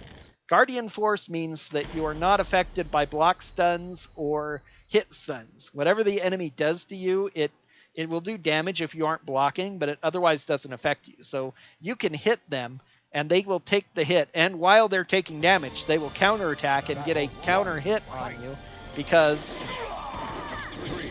they're not affected. So I didn't get shook because I was in the middle of being grappled. It's really awful. It's really hard to... Jeez. This is the worst possible thing. Luckily, her weapon does damage to her when she uses it, but very chip damage, but it actually makes a fair amount of difference that she will kill herself. And because she can block so freely without doing anything, she can just... Oh, golly. Her AI is so aggressive because it can be. It's like, oh, I'm not being attacked. I can do whatever I want. And I'm immediately stunned because of the timing. It doesn't change if you're going between characters. Luckily, her stats aren't great, so chipping her down is not too bad, but you can't land any combos on her because she doesn't get shook up enough. When you're wide open from attacking, she'll realize she can attack and just attack you. I'm going to lose 2, which is super awful. So at this point, it's pretty much... this is just a Derust run anyway, so it's not a big deal. I've been behind about a minute the entire time, or slowly growing, 10 seconds up to nearly a minute now. Gonna be more than that because it's very rare that I lose 2 characters to it. My very best run, I've only lost 1, or I didn't lose anyone, but that almost never happens. It was a good match. And the reason I pulled my main character away is because without the ability to combo down with spin to win, the dancer is totally useless, so she'd be guaranteed to fall, and so that's a pointless waste of time. And now, believe it or not, even with 3 characters, it actually is not worth the time to try and recover these characters and add them to the battle. Amazing. It really feels like it should. It doesn't take that long, but just I've done it so many times, and it's still... if I were to spend time building up this stronghold, your characters, if they're defeated, and you don't lose the entire party at least, your characters will eventually respawn after that bar fills up. And they will respawn at the nearest level 3 stronghold. So if you build a stronghold to level 3 near where one of your characters was defeated, they will respawn at that stronghold. So theoretically, I could have brought them in. But I'm actually taking down this stronghold fast enough that even if I were to build that up, they would actually reach the stronghold at just about the same time that I took it down. So, considering the time I'd have to pause the menu to build up the stronghold and then pause to give them both the orders, it actually ends up not being worth it to have them rejoin the battle. Only if I lose 3, which would be truly awful, is it worth it to build up a stronghold at this point in this chronicle. So you've come. This time, it will not be like our previous encounters. If you lose a... you do lose a lot of time. The more characters you lose, the earlier in the chronicle, or at least before the final battle. You don't lose as much time for the final fight because, you know, that's it. You don't have to worry about taking out more strongholds. But if you lose earlier than that, you not only lose time from having to wait for respawns and everything, and the death animations and all of that, and the extra fight that has to load in for the next character, you lose additional time because your characters are not on the field attacking.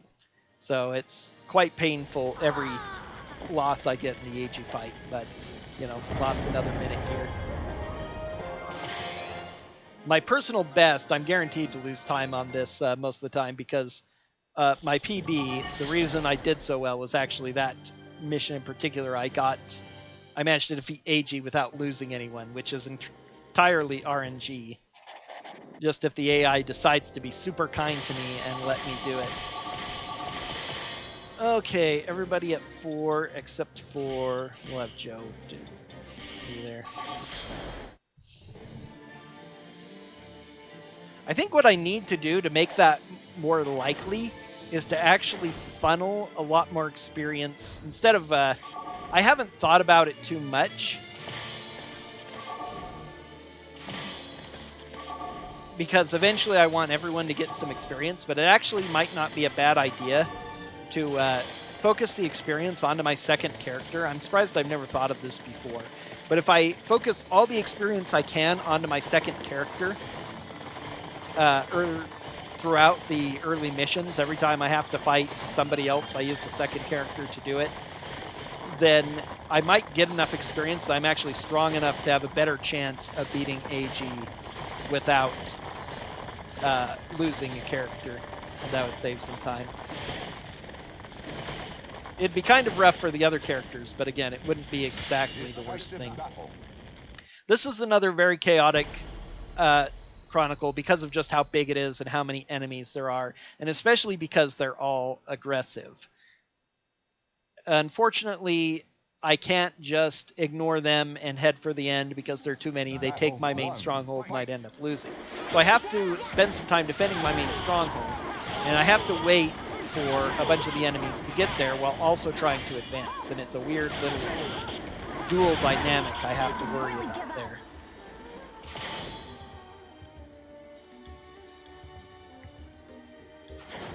Battle 2. Fight. Again, this is one where I think I have room for improvement by testing out a few more things. This is the more classic strategy I use, and it works pretty well. It's better than several of the others I've tried. But there's a couple of things I ought to still think about doing, like maybe ignoring this top portion. It's just that I essentially have to defeat all of these guys who are charging forward, or even one knight, the slowest knight left behind, if he reaches my main stronghold, will defeat it before I can take on the enemies. There's just so much I have to go through. And then so I have to defeat them all. And I just try it once again. It's because of loading times, my preference would be to minimize the exact number of battles I actually have to go through. But that isn't always very feasible.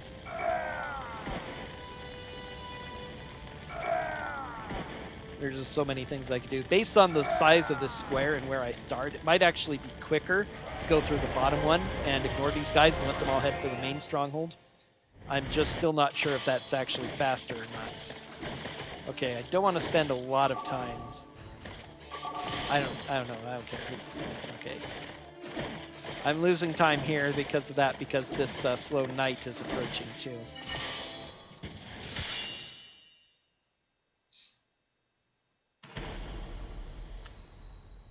I ought to get a game to Chronicle 11 and save it and try out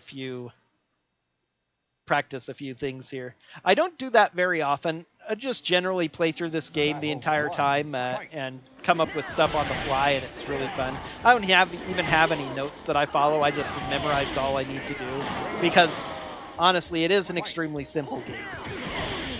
There's not a whole lot of super tech involved. Most of the important stuff is little things done under the hood with maximizing routing and such, but I did do some saving and practicing with Chronicle 15, which was a really big one, which I'll be able to show off that superior strat, provided I remember it. I think I remember it. That it took me a long time to get in order to minimize both battles on that map as well as to reduce dialogue on the next map. I'll explain that more when we get there. But this would actually this is a long Chronicle, and there's some major divergence between my very best and my usual kinds of times, so it might be worth it to go ahead and take some time to practice this one, try out a couple of different things.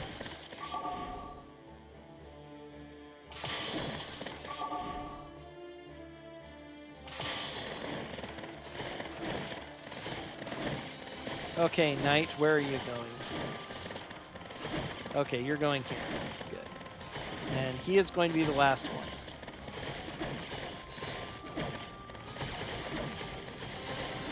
And he is so slow, I wonder if it wouldn't be worth it to fight all these guys and then run up. Again, this is some of the things I have to practice. He's ready? Okay. Hard to tell with this positioning of the camera.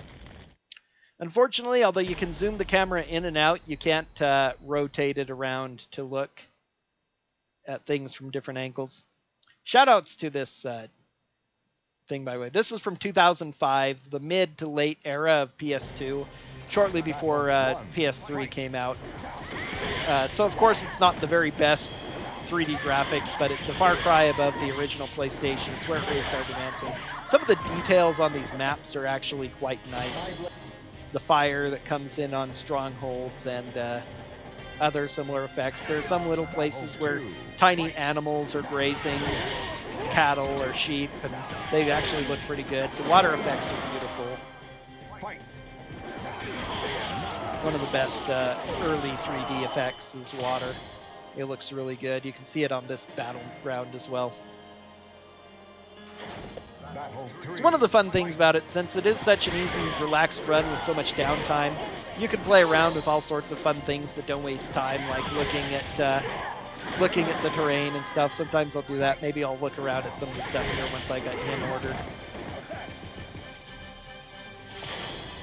I used to have a lot of problems with this map because I decided to make my main character the defender, and that was a dumb idea, because even though she is reliably faster at defeating most enemies, because she's so fragile against the number of enemies that I would tend to be fighting, she would end up getting killed like every other time that I played, or at least 1 out of 3 times, a pretty decent amount. And if she dies, that's a restart of the thing, a loss of 6 minutes, you know, your chance at a PB is dead.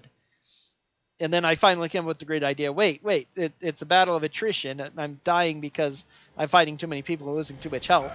The Swordmasters are great because of their combined weapon and stats makes them really hard to kill. That'd be a good time to use the Swordmaster. And since I've started using one of my Swordmasters, I haven't lost sense to that particular idea.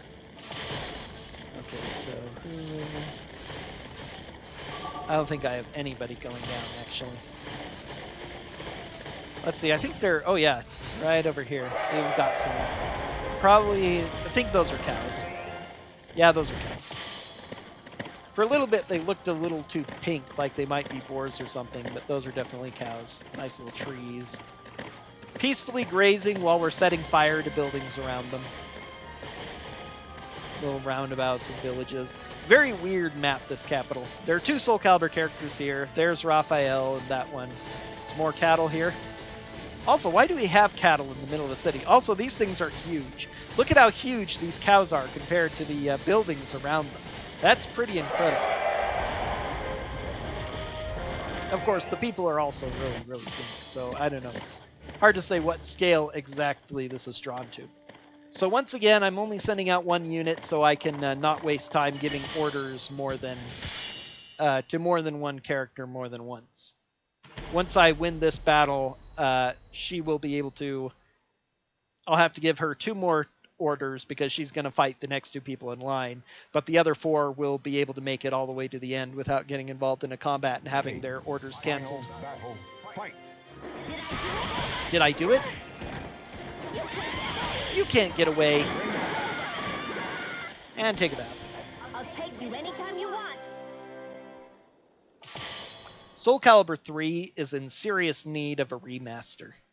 I doubt that Namco would put in the time and money to do a remake for it, as it wasn't the most popular, but it really deserves a remaster to put it on modern systems, freshen up the graphics a little like they do in most modern remasters, and make it so that more people can play this, especially on, you know, on more easily available systems, on PS4, Xbox One, and PC, just like Soul Calibur 6 is on. Because this is the only one of those old ones now that I think you can't get on at least semi-more modern systems. Well, it's the one that's most restricted, at least, because it is PS2. I guess 5's never been released for anything but Xbox 360 and PS3, but 4 as well, probably. But Soul Calibur 1 and 2 both got HD remasters that are available on some of the more modern systems. They look good and play nice. But not only was Soul Calibur 3 only on PlayStation 2, it also had issues with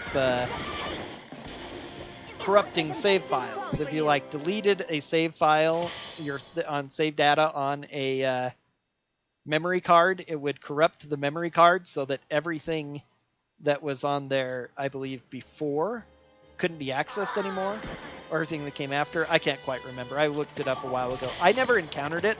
I never had the problem, I guess, of deleting, or if you delete something that was on before Soul Calibur 3 was on, that corrupted it and made it so that it was pretty much unusable, the entire memory card. Some crazy thing. So a lot of people, because of deleting data to make room, ended up making their memory cards unusable, not knowing about it, and so they never ended up finishing the game. Final battle, fight.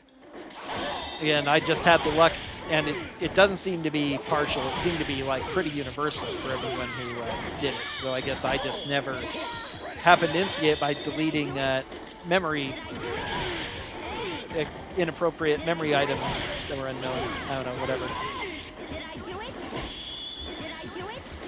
Oh, I was not supposed to start that other battle. I wasted a small amount of time.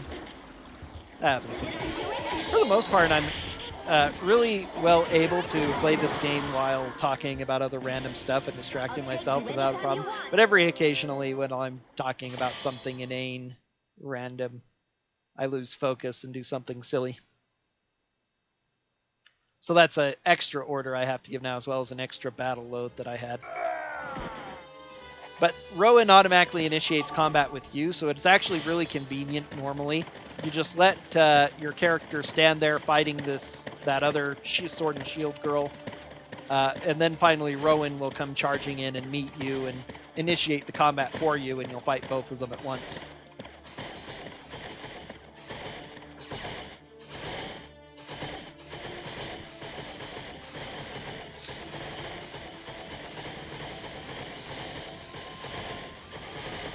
So next up is Aurelia, one of the top 3 least impressive bosses in the entire game.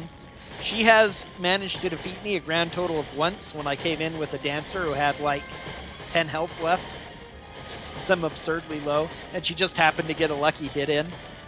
Usually she does no damage at all. When she does very minor damage because she's like, I think just a saint maybe a thief. She's some class with really horrible stats, so she's absolute trash. And now, while on the one hand, you wouldn't expect the queen of a country to actually be its best fighter, true enough, but this is a fantasy game with female generals and great warriors, so you'd expect the final boss of the entire kingdom to at least be one of the more dangerous enemies, but she is so garbage. I was talking down to Chester, but Aurelia is even worse. Just her AI is so bad.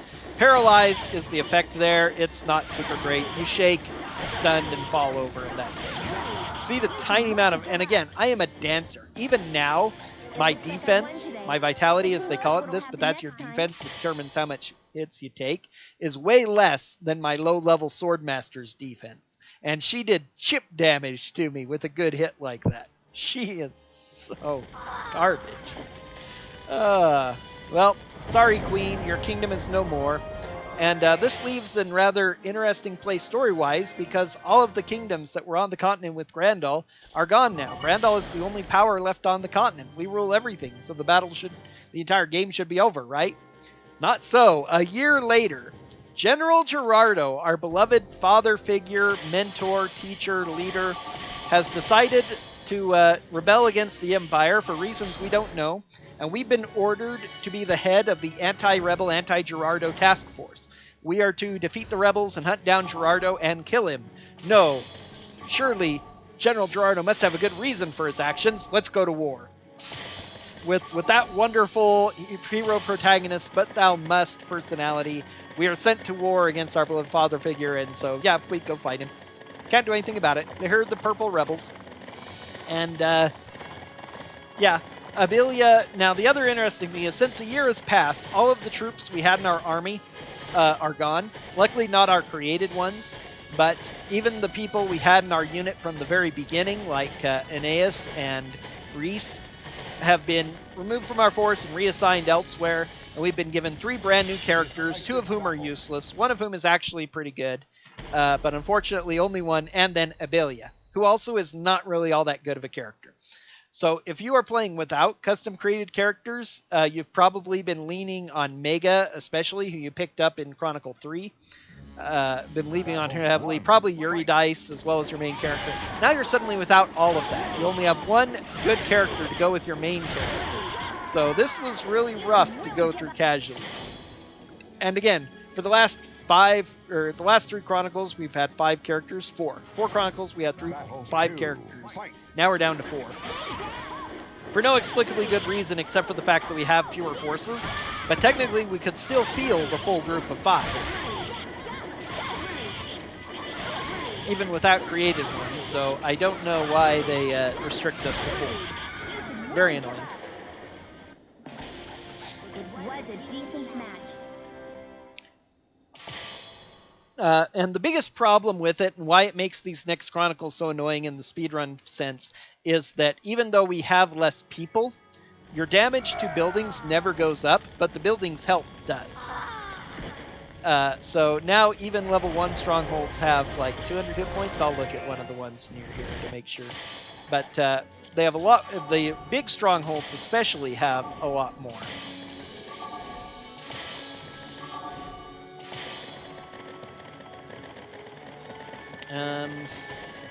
Yeah, I'm going to give it a shot. Yeah, 250 on the level 1s and 300 on the level 2s when they used to be like 100 and 150. So more than twice as much for level 1s, twice as much for the level 2s as we had when last time we were fighting with only 4 characters. And so it makes these the already drawn out lengths, all the time that we take to get these guys, now we're taking even longer. Hello and welcome. Battle 1. Fight. All right, here's our second Spoony Bard. Gonna be trying a brand new strategy right here. Something I thought of the last time I was doing a practice run a little while ago. Normally I go north because it takes more time to go through strongholds, and north we have 1 stronghold, even though it's bigger, and below we have 2. However, by the same token, we also have 3 enemies up top, and they actually take even longer than units do. So, going to fortify this up just in case. I probably don't need to do this, but just for a little bit of extra safety, I'm going to. I'm against cavalry. I probably should not waste my time, but whatever. Trying out a new strat.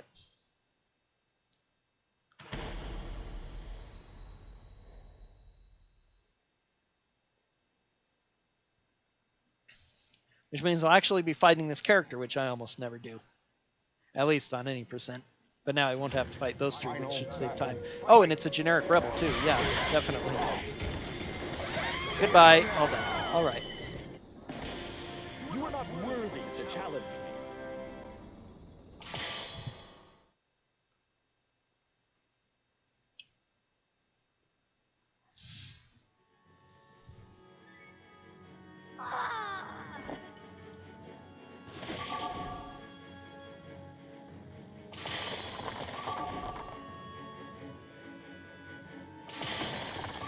This is one of the Chronicles that's especially annoying on SC% versus any percent because of the Soul Calibur characters I have to fight. There are 3 of them on this map.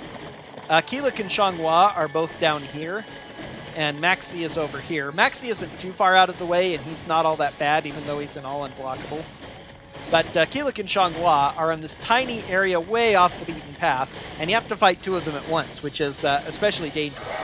Reserve Offense Up is a very weird title of a mission. What it means is, as your hit points get lower, your damage goes up. So it's especially bad for Soul Calibur characters because they, at level 60, can do a lot of damage if you get them low on health and don't finish them off.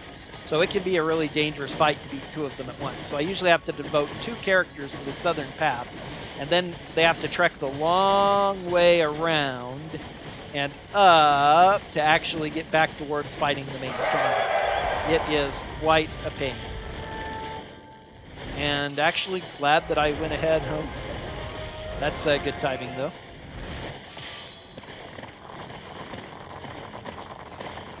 Should I have... Okay, I think it's actually good that I built up that one. I wonder if I should have built up more. They do have to go through 2, and they are only cavalry, but even so. Well, oh, that's only 400? No, not going to be a problem. And those 2 are going to attack my main stronghold, but they won't get there nearly in time to actually threaten me. This is one of the more annoying boss fights in the game because of Separate. Separate pushes you away from the enemy. At low levels, it's actually literal. It will push both the attacker and the defender apart, and it's really funny. You'll never do it. I never do it anymore in a run, but there are some times when I was playing casually where I'd be fighting somebody in a low-level Separate, and I would actually use that to push them off the edge because they wouldn't account for being pushed. You have to make sure that you aren't pushed off the edge either. But this one is bad because it only affects me. It's not going to affect the enemy. And the enemy, Brynhild, has a very long lance. I always call her Brynhild, which is one of the translations of the Nordic name. She was a Valkyrie in Nordic legend, but they use the Brunhild translation here, but I always say Brynhild. I get it wrong. Nah. So this is an annoying fight. It's especially bad for the dancer because I can't do my combo unless she lets me, which is really hard to do. You can see how I'm getting pushed back even so. I found that this is actually more reliable to do than trying to do my spin to win. It's a pretty effective move. The nice little sidestep that she does right at the edge there is quite nice. And that was actually, looks like looks like it's about roughly even on time with my super awesome PB where everything went well, so that isn't bad. I kind of like this strat.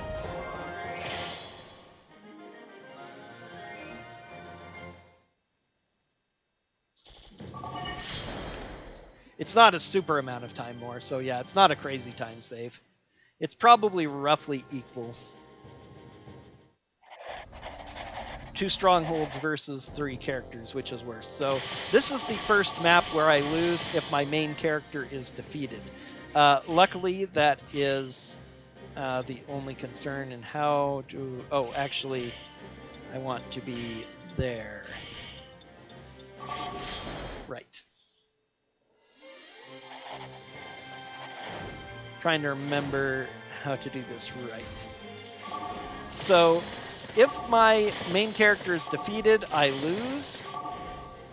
Luckily, there's a very low chance of that happening on this map if I ignore the Soul Calibur characters. A couple of interesting things about it, but I'm not going to bother trying that now. But on SC%, the Soul Calibur characters are Taki and Mitsurugi, and it has a couple of unique things about it. Here, it turns into a very interesting base race, actually. It's quite amusing. Because these... all of the units except for Taki, Mitsurugi, and the boss are generic units. And not only are they generic units, they're generic units whose stats have been nerfed into the stratosphere. They are absolute trash at doing everything, including they do only 2 points of damage to my main stronghold, which is way less than they should. Even so, that was a quake, and it took 2 hits, so not a problem. Yeah, that's how weak these guys are. It's quite interesting. These rebels are far more incompetent than any of the rebels we've fought thus far, and they aren't acting like normal rebels. An interesting little hint that they get in there. Also, in the text we scrolled through at the top of the map, this chronicle actually is an in-game spoiler, as Chester is talking to the Emperor Strife.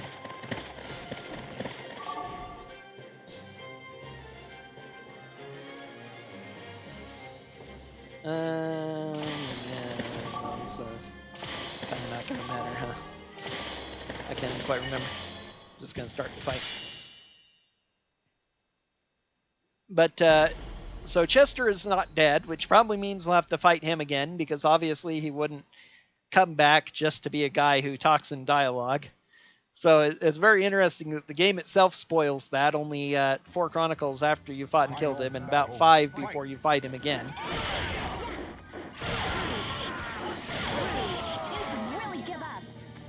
And it leaves little hints that these are not the rebels that they're supposed to be. several things here. Like it tells about how the rebels suddenly surrounded us out of nowhere when we were camped in the middle of our own enemy, our own army. That's the reason why our main character can't die too, because they're trying to assassinate our main character. That's their mission, is assassinate, literally.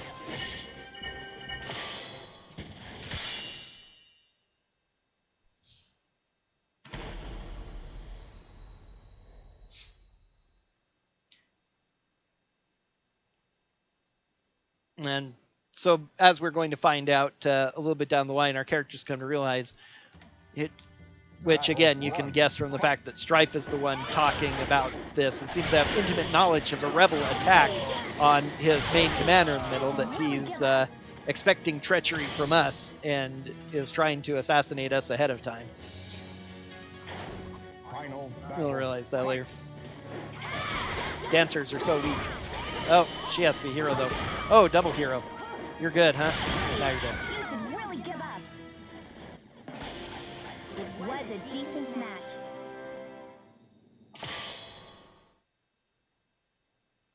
These characters are so weak, though. Even that 2 hits did almost nothing to me. I regenerate almost faster than they can deal damage to me.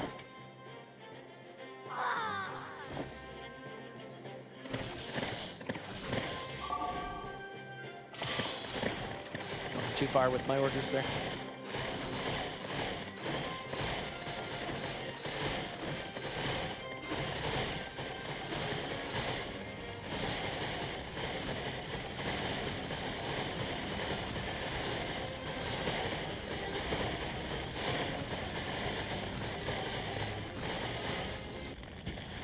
Decisive battle. Fallen far enough behind now. I'm seeing that I'm in the red before I've even finished the Chronicle. Long before.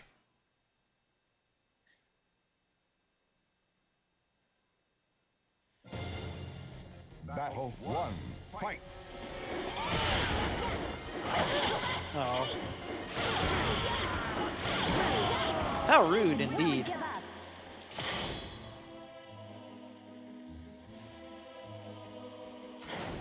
Battle 2. Fight.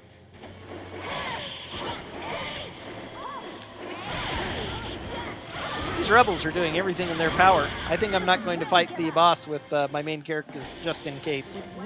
Even if I defeat the main boss, if my character dies first, I will end up losing the Chronicle. And the worst part is, it isn't like, oh, you died, you'll lose. It'll go to the next fight and say, okay, now your next person in line has to fight.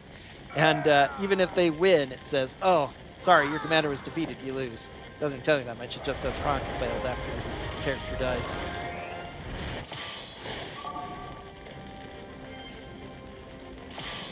So I'll need to pull her away right before the battle concludes, just for absolute safety. It's not a very good chance of losing to Ignis. Ignis is also one of the most unimpressive bosses in the game. This is the only other blast mission that, or smash is what they call it, that's right. Smash in the game. Again, it's supposed to do knockback. It doesn't really work all that well. I'm not sure if it's coded wrong or it's just only works at certain attacks or what. But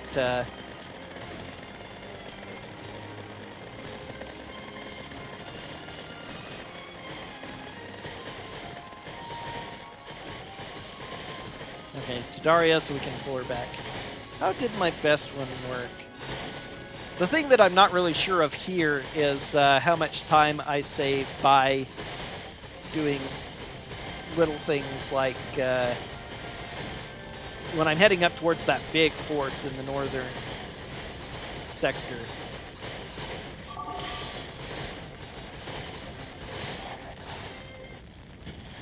Decisive battle. Because they're just infantry, so they're moving kind of slow. And you encounter the first one early, so is the load times worth waiting for those 5 guys to go through and taking that much longer to get to attacking the stronghold? Or is it better to do each one? If you do them all, that's like 5 separate fights. So that's a properly working blast. There's some attacks that it doesn't work for, though. Or the smash. You can see that I got knocked back at long distance by that attack. Ignis is weak, though. The wrong person to fight.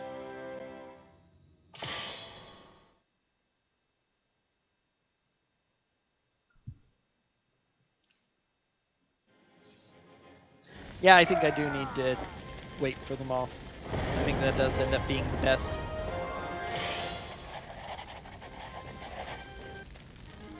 The double-edged sword to that, and the reason that I do kind of panic and start a fight early is that I'm still partially afraid of losing the base race, because if I look over there at my main stronghold, they if all the enemies attack, because of how I went this time, they didn't, so it's not actually in any danger. But if all the enemies turn and start attacking my main stronghold, it gets very close to dying. Okay, now I need to do this right. 3, 3, 3, 5, I think.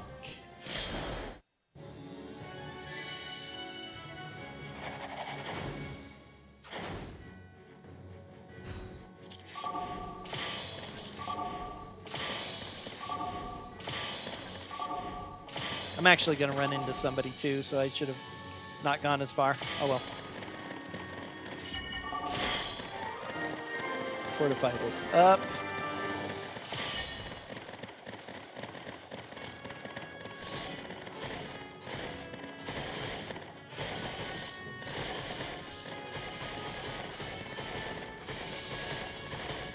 No, he didn't come attacking. What did I do differently this time?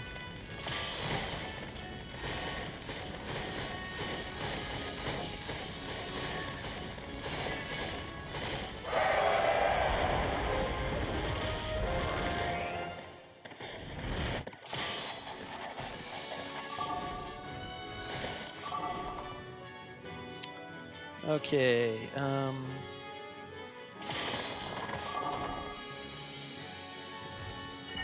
okay, fortify this.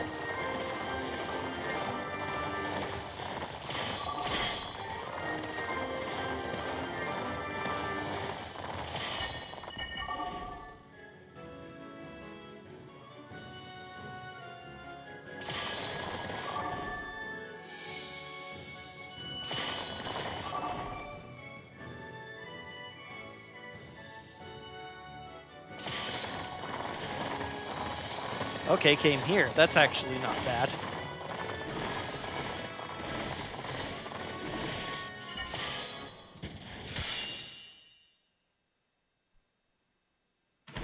All right. So this is a second base race in a row, and a lot more intense one. And I spent a lot of time trying to figure out if I could win it actually in base race, or if I had to secure my stronghold as I did in other places. And it means a lot to me because there are a couple of situations in the game where characters you defeat or rescue will join your party. And there are two characters in Chronicle 2 who we never fight in the speedrun, so we don't worry about it, but they would join you later on with dialogue if you did have to fight them. And it's the same case with two characters here. They'll join us immediately in the next Chronicle, along and have a very lengthy dialogue, which takes a few seconds, even with how fast the text scrolls. And I always wondered what would happen if you didn't fight either of them, because the first one you fight and defeat is the one that you recruit.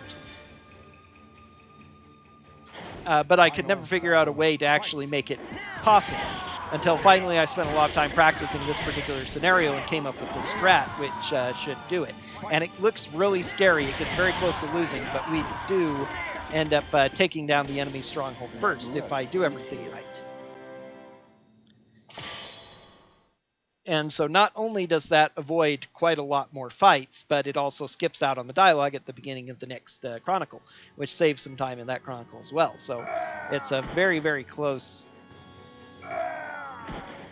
situation, but come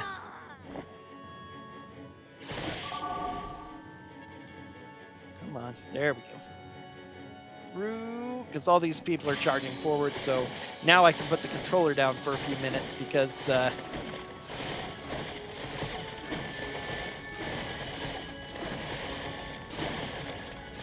everybody's waiting. So we would either get Rudiger or one of these two guys I left behind here, Feoke.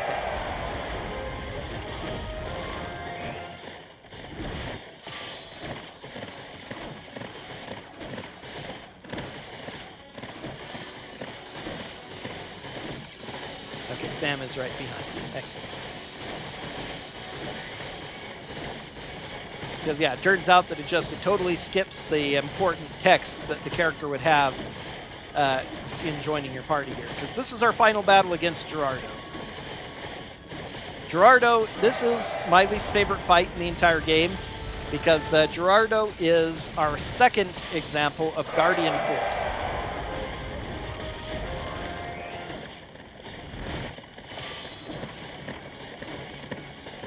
And he has absolutely enormous stats, especially an enormously high defense and a lot of hit points.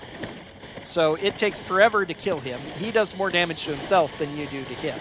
Luckily, there's no Quake like with Dalkia, but once again, we're in an arena where he can knock us out of the ring easily as well, which is problematic. Takes almost no damage from everything we do. He deals damage to himself when he attacks, so he actually almost kills himself faster than we kill him. But we just basically have to win a war of attrition. And I have never beaten him with one character. I've always lost at least one. And it is pretty close, but we are going to pull it out. It looks so close every single time. Ooh, so close. I'm gonna lose. Nope, just barely won. Woo! By the skin of my teeth. This is slightly different than how it usually happens, and I'm not sure what I did differently. Because usually that one guy who attacked my lower stronghold with the other two, he usually runs up top and runs into my guys outside of the stronghold, and I have to fight him before even launching an attack.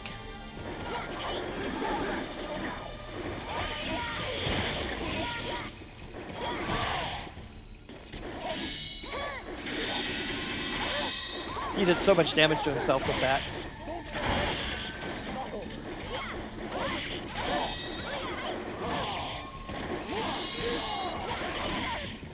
Oh, God, that was totally unfair. He should not have hit me with that. Okay, that was not a very good start to this battle, unfortunately. Losing one would be super awesome, and that would... Again, my PB, I think, ended up only losing one character. It's pretty low chance right now of losing only one.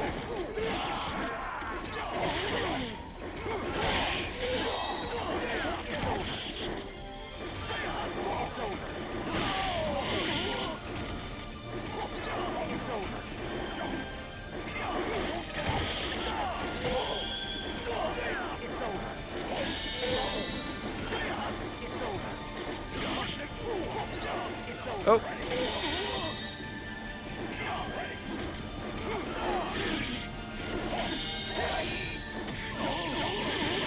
And yep, so that's 2, which is average.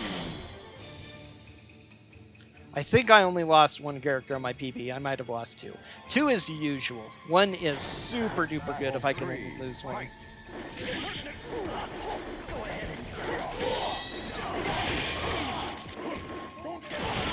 Oh. Darn, too early there.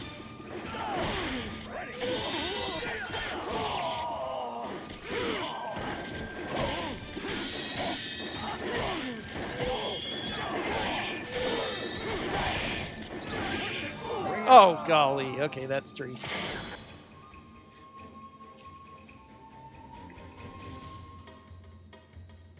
I cannot believe that ringed me out.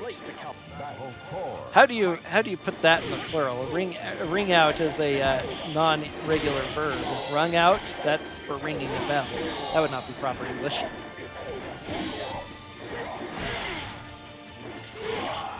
The only way to really beat Guardian Force is technically with attack throws, which sometimes work, depending on which they are. Some of them work better than others. There's one that works pretty well on the sickle, but it's still just not reliable enough to get. Larry finally dies. Oh, goodness. And he seems a lot more hurt in this cutscene than he does when you finally defeat him and he just kind of stumbles and supports himself with his lance. Seems more upset than anything. Right now, your strength is controlled by others. Think for a moment. For whom do you wield your power? This is the longest cutscene by far in the game, and just about the longest chance you have for a bathroom break if you wanted to take one. You must learn to control that strength yourself. Otherwise, I think I almost would have gained time here if I hadn't gotten that third death.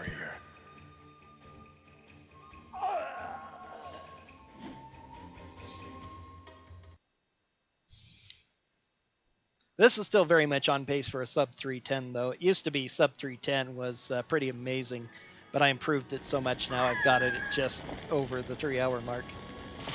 I need to get back to practicing this regularly so I can get a sub 3.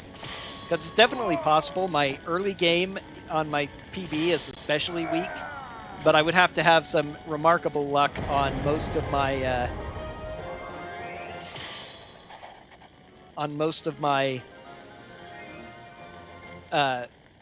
Guardian Force fights, especially, and on several of the other more difficult segments, because my end game was truly fantastic. Deathless AG, 1 death Gerardo, and now we're down to 3 characters again.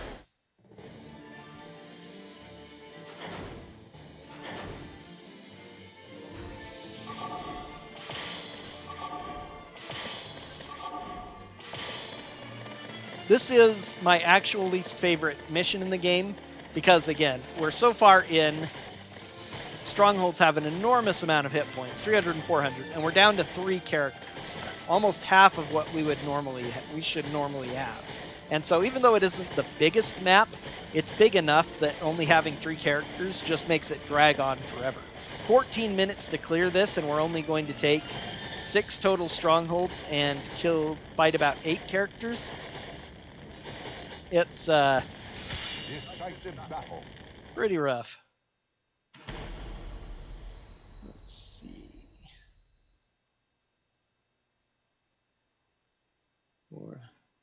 Wonder if I can manipulate one of them out. I think I can.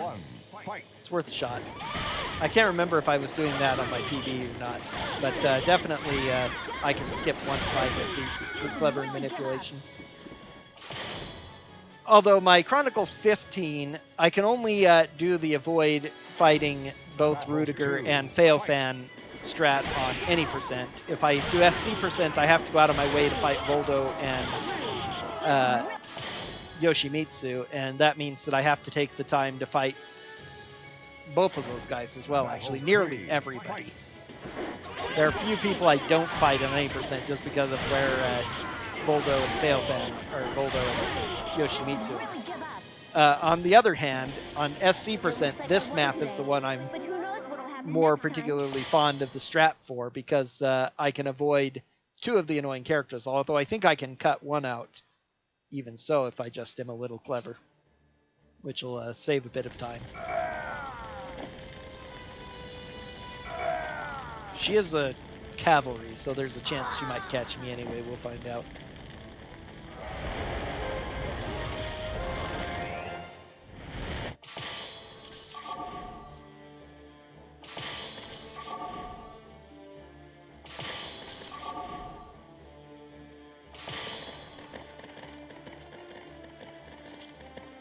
This one here is the one I'd like to be able to draw away. I have a strat for SC percent. I have to go through the Soul Calibur characters. Down here, we've got Zalsolamel in Down Lose. This is a really weird mission title. It's actually one of the more fun missions in the game, because the Down Lose is a one-shot kill mission. If the enemy gets knocked down, they lose. They get shot up, and they don't just, it's not just game over. They fall to the ground, and after they hit the ground, they get launched into the air by some kind of giant invisible bomb that takes all their health away. So they lose in a spectacular fashion. And Zasalamel is... So the level 60 doesn't matter, because we can one-shot him as well. The problem is that Zasalamel does have a bunch of good attacks with long reach that are good at knocking you off your feet, and his AI is programmed to make use of them. But it just so happens that he doesn't know how to deal with the shoulder charge well, and the shoulder charge knocks down, so I just shoulder charge into him and end the fight instantly. Otherwise, if you're playing casually, it's kind of scary because of the fact that he has that reach and that knowledge of how to take you out. It looks like I won today. But quite enjoyable. However, the other fight is a huge pain. Again, this Chronicle, we have as many Soul Calibur characters as we have ours. So you also have to fight Talim and Yun Sung, and they are over on this together in this stronghold that is Whirlwind, a much bigger problem. Again, they're programmed to take advantage of the Whirlwind, and even though they're two of the worst level 60 characters, they are a Saint and a Thief with absolutely awful stats for a level 60, they're still quite a bit of a problem. And especially since the Whirlwind helps them to knock you out of bounds quite easily.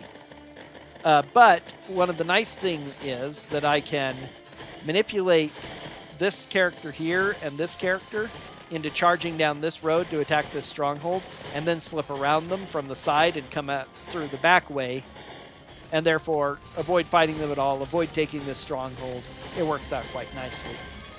I'm hoping to be able to do something similar to Feng Lin by just coming up and feinting an attack there, because that usually manipulates her AI that way.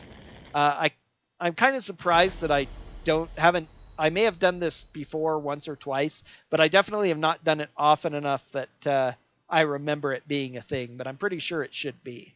It sounds like a very basic kind of strat that I can use. She is a cavalry, so she will be able to run down my bandit if I get too close, but she should trigger before she's guaranteed to catch me. So, and she's a nasty one. This is the point in the game too, where again, what makes this really awful is not only do we have all this other stuff to deal with, but even on any percent, these guys like Neylan here is the first of the real Grand All Elites. They're much higher level than most other enemies we've been fighting this entire time, even other named enemies. They're super duper aggressive and seem to have even better stats than normal. Their defense and attack, no matter what class they are, all seem to be really, really high. So it's a pain to deal with every single one. Every single one of these battles we can cut out is a huge win for us.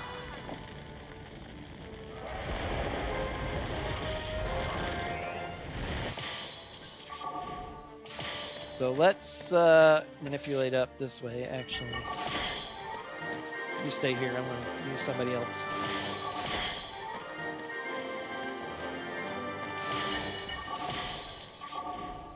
Send Joe out there. Just far enough to trigger her.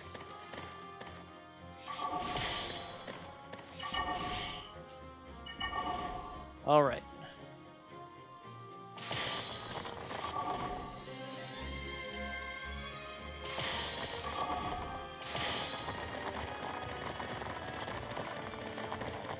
All right, worked like a charm.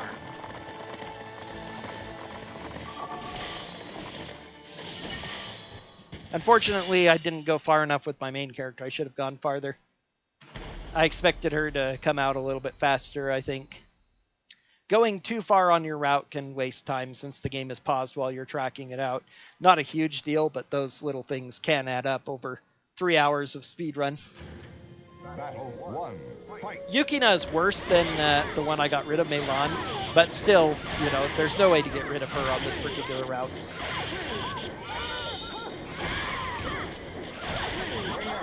Luckily, she was nice today.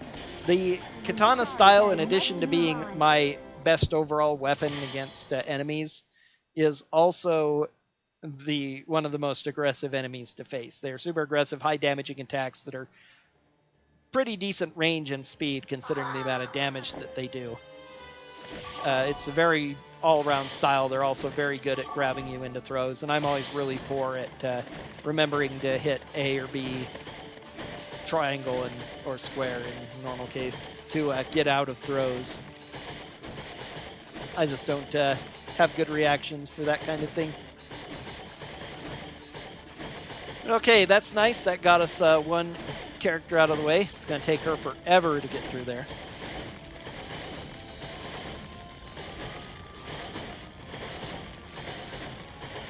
Now, this mission coming up is the worst one left. Separate, and we'll have to fight 2 characters here. One is a dancer with tambourines. She is by far the least threatening of these guys, but still, Separate is, again, a very big pain to deal with. Since it pushes me so far out, I can't rely on my spin-to-win combo unless I get them really close to the edge. Keep going.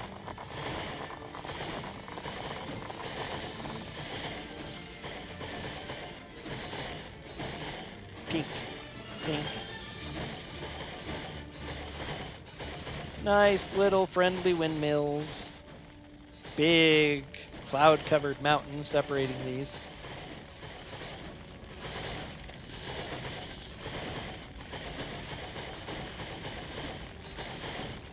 While a lot of games of the PlayStation 2 era, especially ones that use like 3D engines, are notorious for having bugs and being able to clip through things and stuff, this particular game mode is probably too simple to have any kind of clipping bug that would help you get through the game more quickly, which is a little sad. There are very few bugs that have that can really be used that have ever been found in the game. The worst one, of course, is the data erasing bug. Not exactly a thing that you can use or would want to use for a speed run.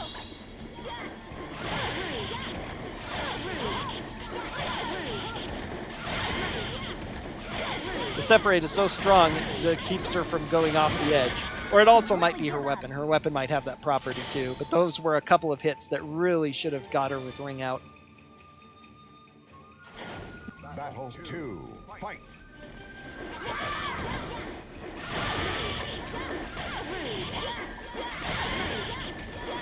Darn. You see, there you can see Separate in action. Oh, darn it.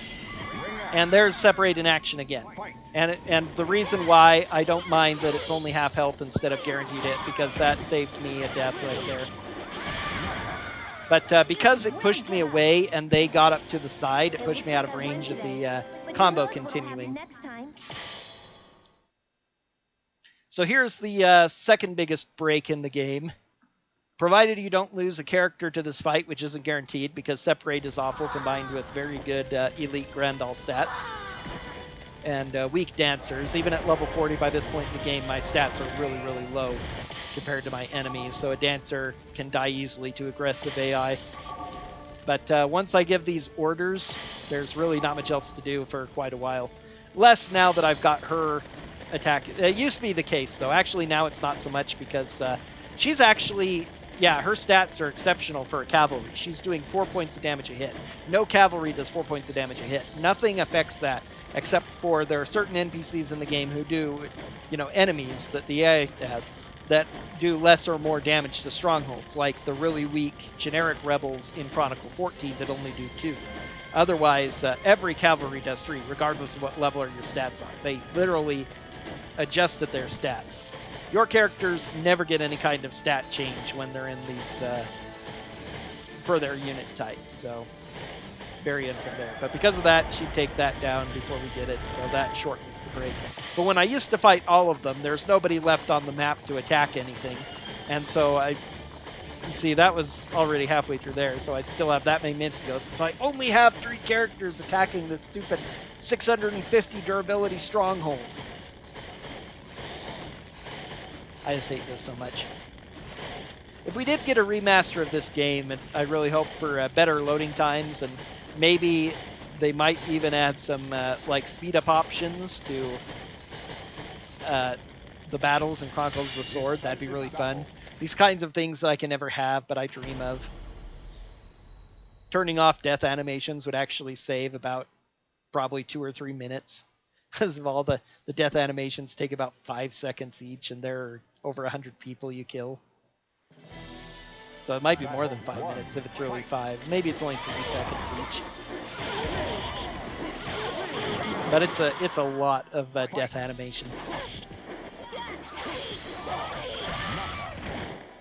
Not super duper surprised. Usually he isn't a problem, but he is a very high level samurai, so if he decides to be aggressive and do things like that, he destroys me. Whatever. Not a huge loss at this point, especially since I'm already so far behind. If I were on PB pace, I'd be a lot more annoyed because with the death animations and the loading time, that's about 20 to 30 seconds per death. Next time. Even in the final stronghold. And again, that's only because I have nowhere else to go. It easily goes up to a minute of time lost per death when you die before the final stronghold, because you're not there to be able to add your damage to taking down strongholds. Other than an SC3 remaster, I'd like to see a standalone Chronicles of the Sword game. Whether or not it follows the same history, which is simple but interesting enough, it'd be really cool. I still only lost 6 seconds even with that death. I think that is a new strat I'm doing, avoiding that battle, and it's working out. I'd love to see a standalone game with a bunch of new scenarios and stuff, and even the ability to make your own. If they had a Chronicle editor, that'd be really fun. Okay, this mission is the only time in an any percent run that we will see Soul Calibur characters, because it just so happens that even though, like in every other Chronicle, the Soul Calibur characters are tucked off to the side, it just so happens that that route tucked off to the side is shorter than every other route in the game, because there's only one extra person I'll have to fight besides the Soul Calibur characters, and I only have to go through 2 strongholds. The only other place before the main one. The only other place I'd have to go through 2 is if I went along this route. But if I did, a lot more enemies would rush in to defend against me and try and take me out. So it just so happens that this is best strat. Right through the Soul Calibur characters. So even though there are Soul Calibur characters on this map, the strat doesn't vary between SC% and any percent.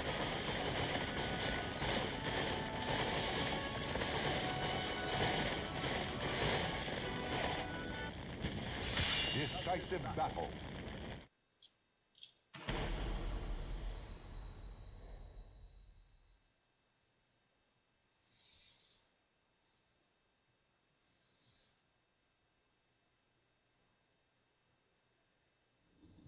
The fighters face a gruesome quest to...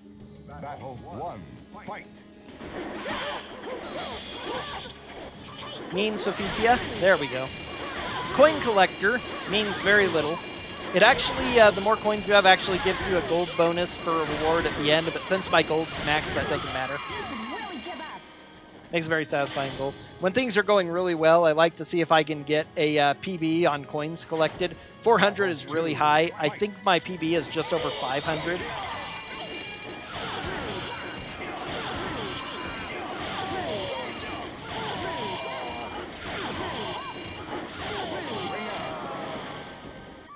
I must have been able to get more than 500 before. I don't think I remember getting up to the 600 though, but that went pretty well. I got a couple of hits early and then nothing, so, and they didn't get in for a ring out. Usually I get at least one of them with a ring out, so that was kind of mixed RNG. No ring out, but also not a whole lot of hits. Sometimes I am in very real danger of dying during this fight, which is an annoying time loss, but what can you do?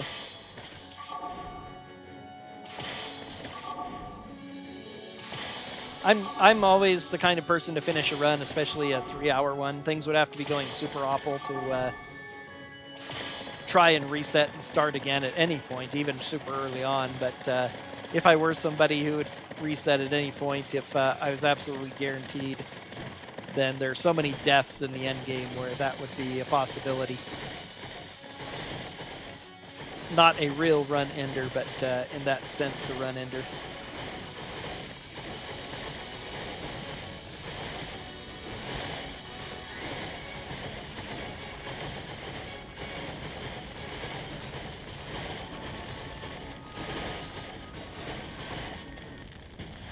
Decisive battle.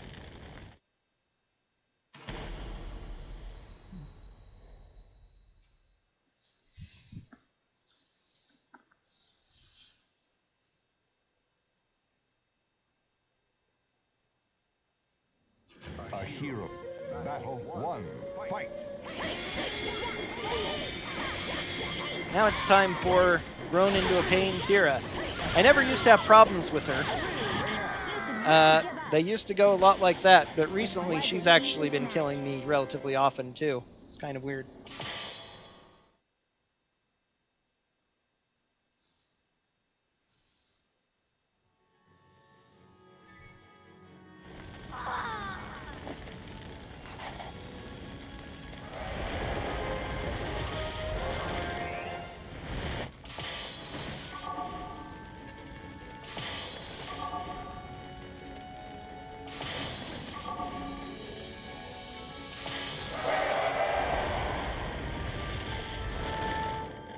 The other thing, this map is interesting because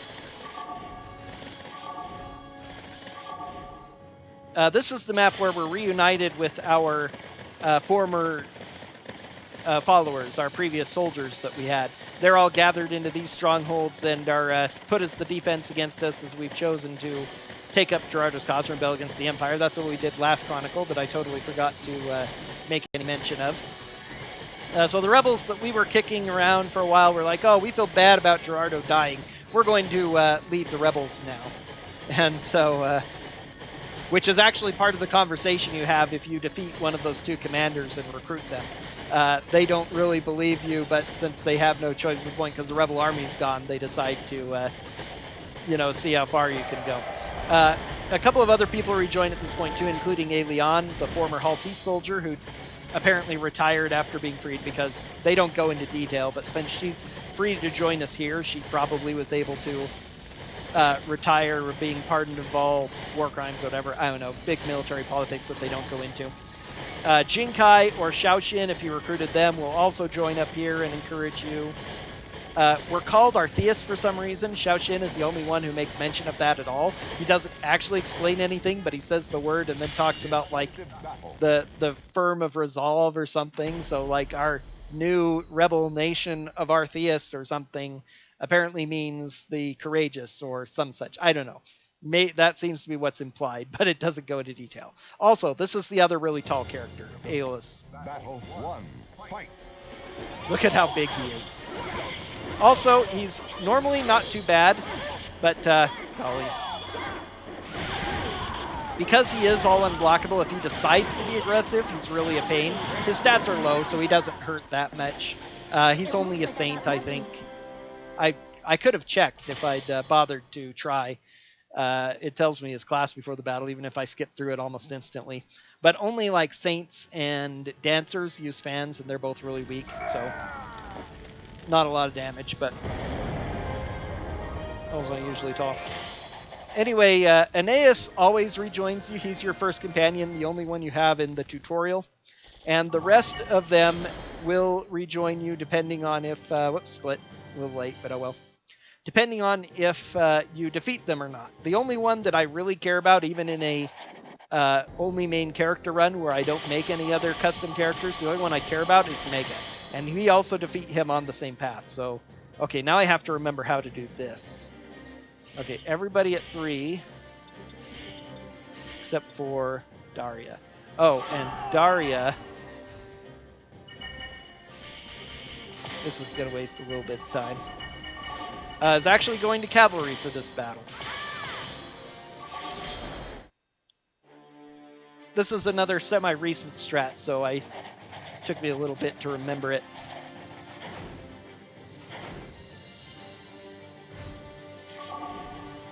Okay, so this is another very curious map. I'm not even sure where I'll be involved in the combat, so we'll just go. Where if I go this northern route, I only have to worry about one enemy stronghold. On SC%, I have to take the southern route because that's where Siegfried is. And it's, relatively optimal, so it's not a bad idea.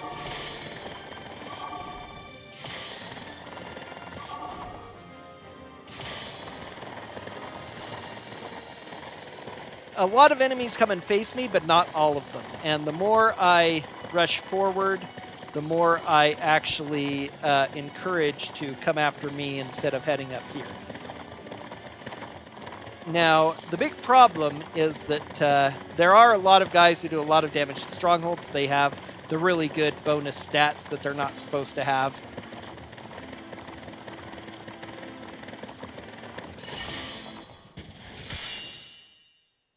And when I would just use bandits, it would turn out that they would not quite...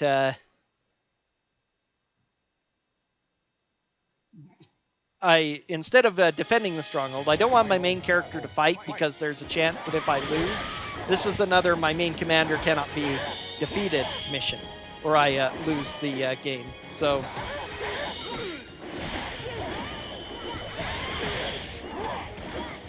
so I want to have her avoid combat at all costs. So using her as a lure is the best and safest thing I can do with her. Unfortunately, it looks like it didn't work out here. But the idea is that with a cavalry, I can attract more enemies and outrun them. And then, because they do the least damage to strongholds, if I stand right behind the stronghold instead of in the stronghold, after they take it out, they will have to wait inside the stronghold for me to start attacking them. Okay, this is about perfect. Oh, holy cow, are they all coming? 3 of them. Okay, this is fine. This is actually extremely fine. I'm losing a little bit of time here, but we're going to be really precise. That's pretty funky. These stats are really off. Well, okay, I think I'm fighting all 3 of them. I'm wasting time wondering.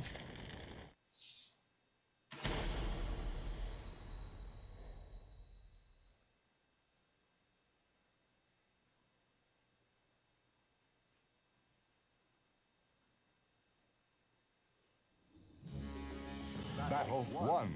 Fight!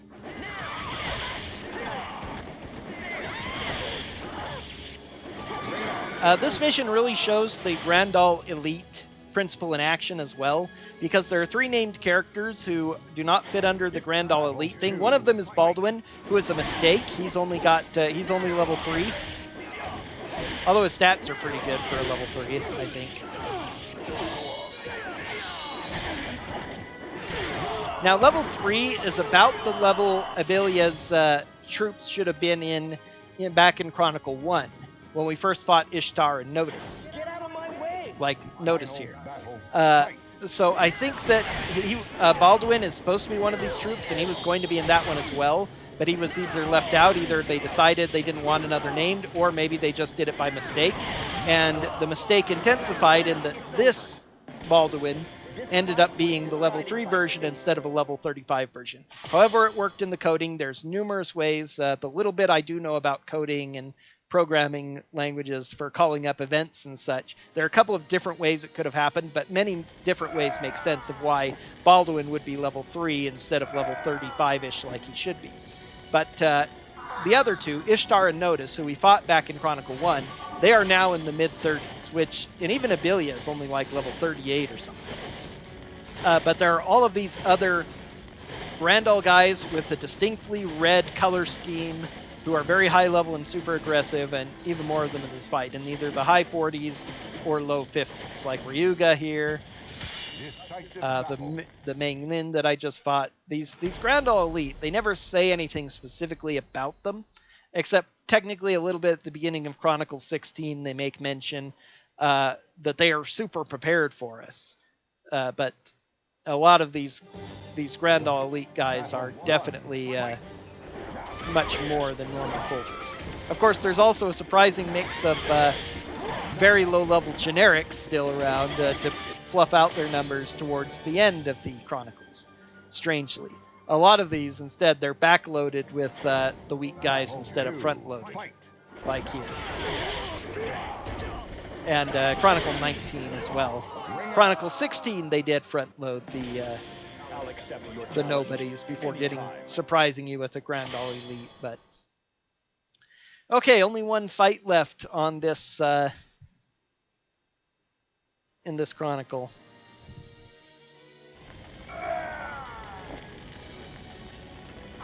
Well, I guess technically 3.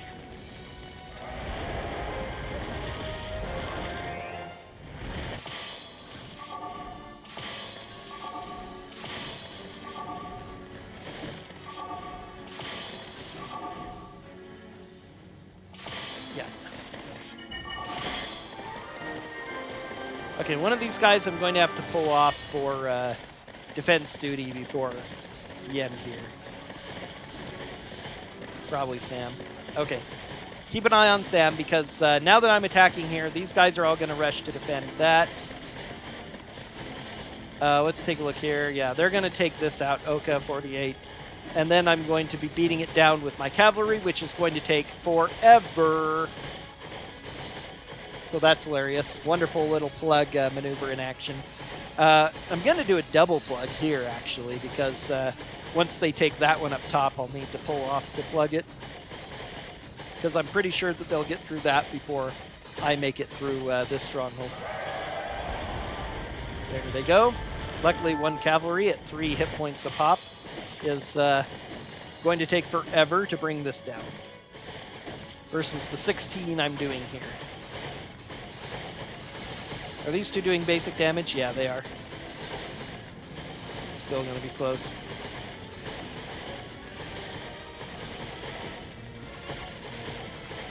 I spread the experience around quite well. Well, Joe got a lot after the fact. He's to mid-20s. The others are all mid-teens to late teens.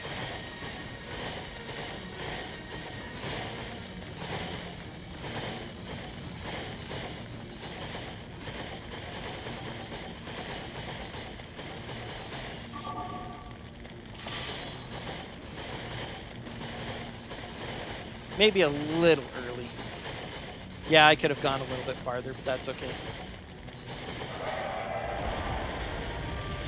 Again, because of the load times, I just want to minimize the number of battles I have to be in. And now he's attacking that, so they can't get to me.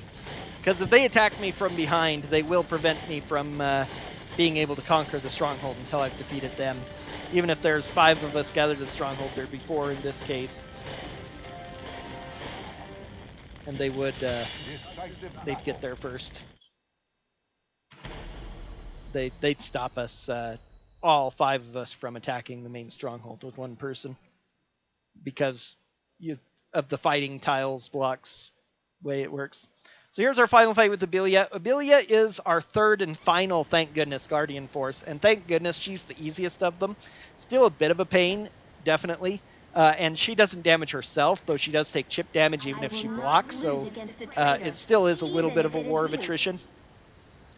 Even so, she's a pain because of that. But not nearly as bad as Gerardo. Her stats aren't nearly as good. You can see she's taking a decent amount of damage from the actual hits, especially if she does attacks like that that leave her actually a little bit open.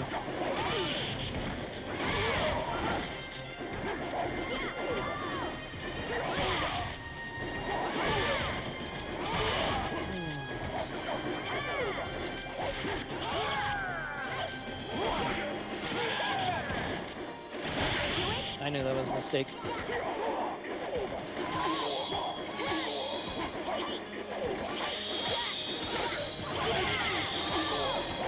Ooh.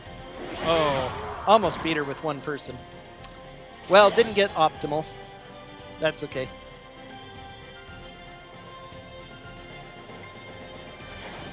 Battle 2. Fight.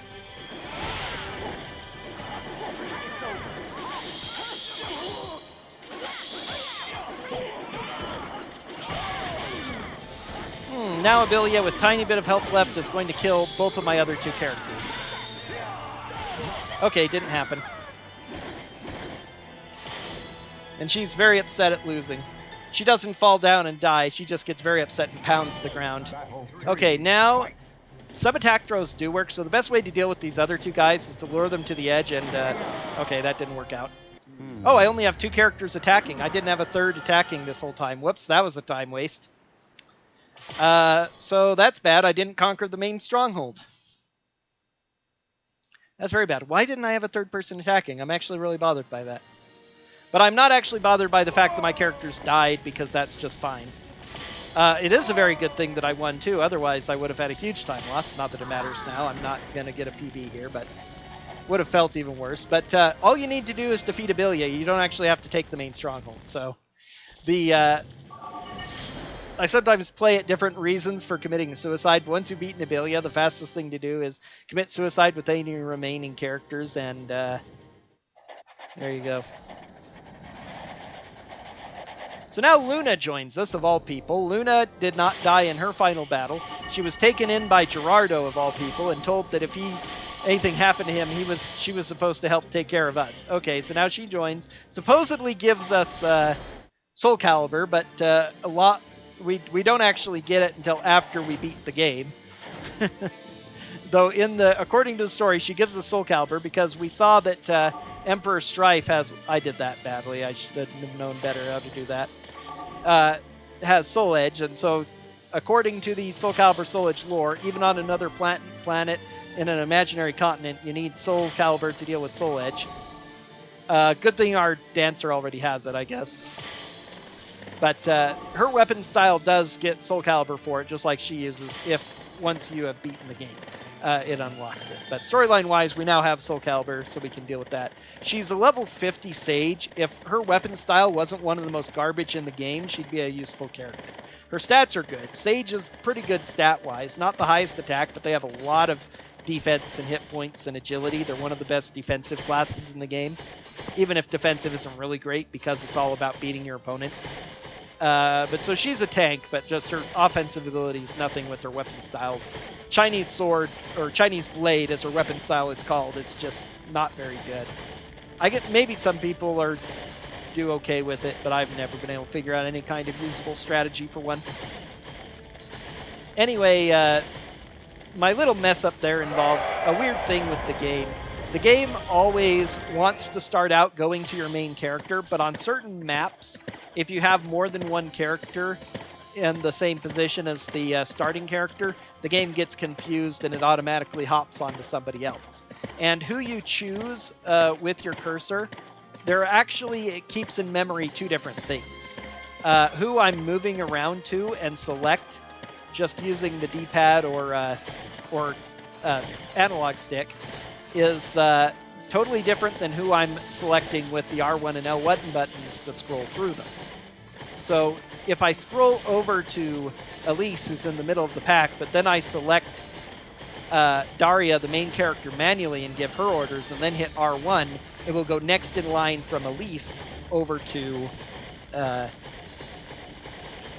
who is fourth, who in this case is Dan, my fourth character. So skipping two people. And if you aren't aware of that or remembering, oh, I was supposed to split as well, not that it matters. That's going to make this split look amazing probably, but oh well. I'm just not going to, since I haven't gotten anything good, I'm just not going to save it and it won't matter. Battle 1, fight! So that's a really hard thing to deal with in the game. One of the trickier things to learn how to do, and which when I'm out of practice, I'm not going to do well. Holy cow, what a hit. Oh my word. Okay, this is a Grand All Elite here, but Tomoe is being super hyper aggressive. Holy. And so this is the problem with dancers, and some people have asked after seeing how well Spin to Win works, why don't you just go with 5 dancers? And this is one of the main reasons. The biggest one is actually the Guardian Force characters, because you often need multiple characters to deal with that, and dancers would just get completely wiped out easily. So a Death Hero is going to cost me more time anyway, so whatever. Battle 3, but even if I could somehow use the dancer on Guardian Force,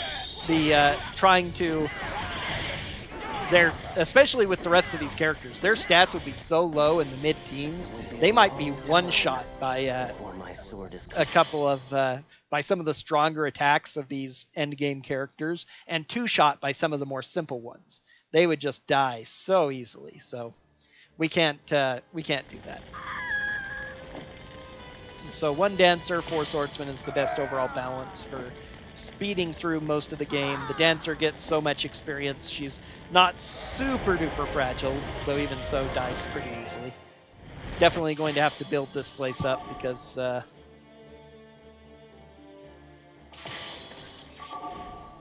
let's see, let's go you down. Because one character is going to be coming from the south, so I might as well preempt them.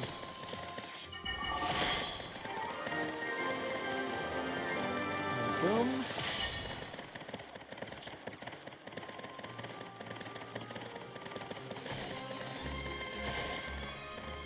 It would feel awful to be going through this in a if I was on PB pace and suffer to death there.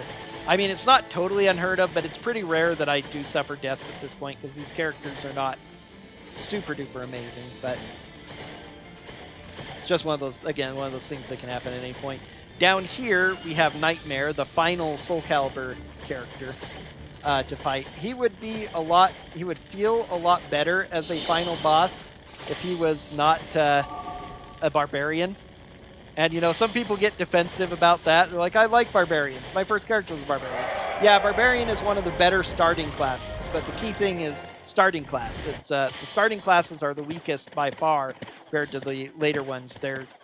Barbarians have a lot of hit points, decent amount of hit points at least, and a decent attack, but it pales in comparison to what the later characters have.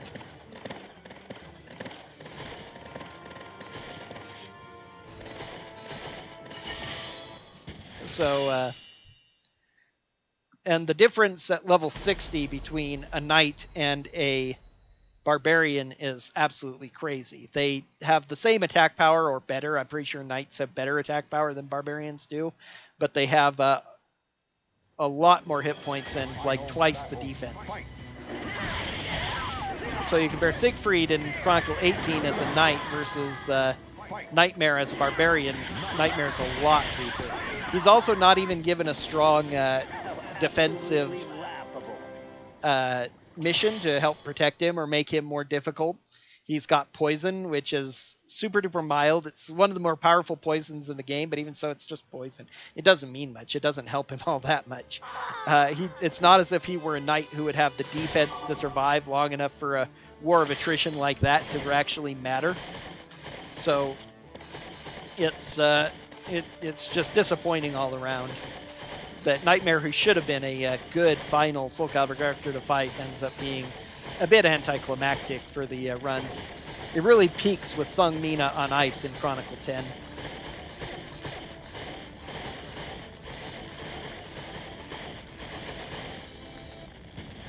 Decisive battle.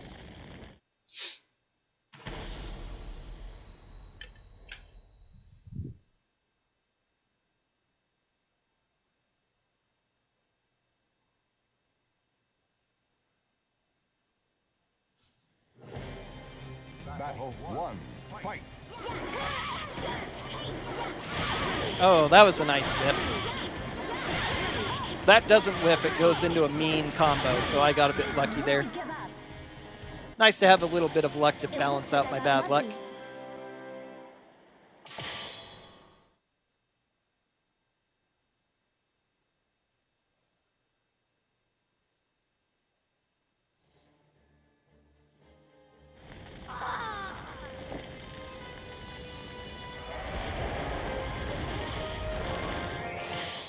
Okay, time to make things interesting.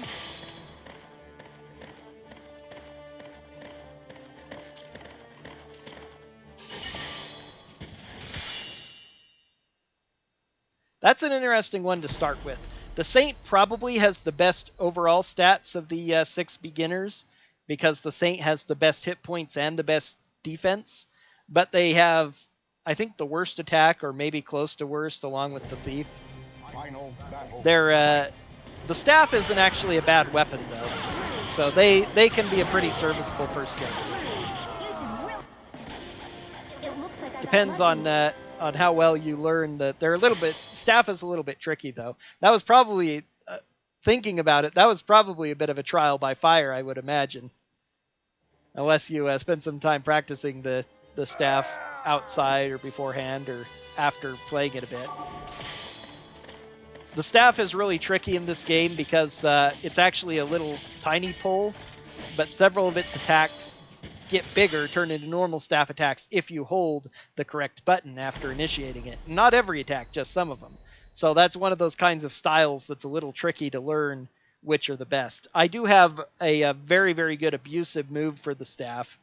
I would actually use it a little bit more in this game if I had more staff characters in an MCO, or if the staff had a good weapon. Problem is the staff doesn't have any kind of like health improving weapon. Even the ultimate staff doesn't really have that good of attributes on it. Goodness. This staff is being mean though. Yeah, you find a couple of the Goku pull attacks and you can poke from long range. And yeah, that actually works really fine.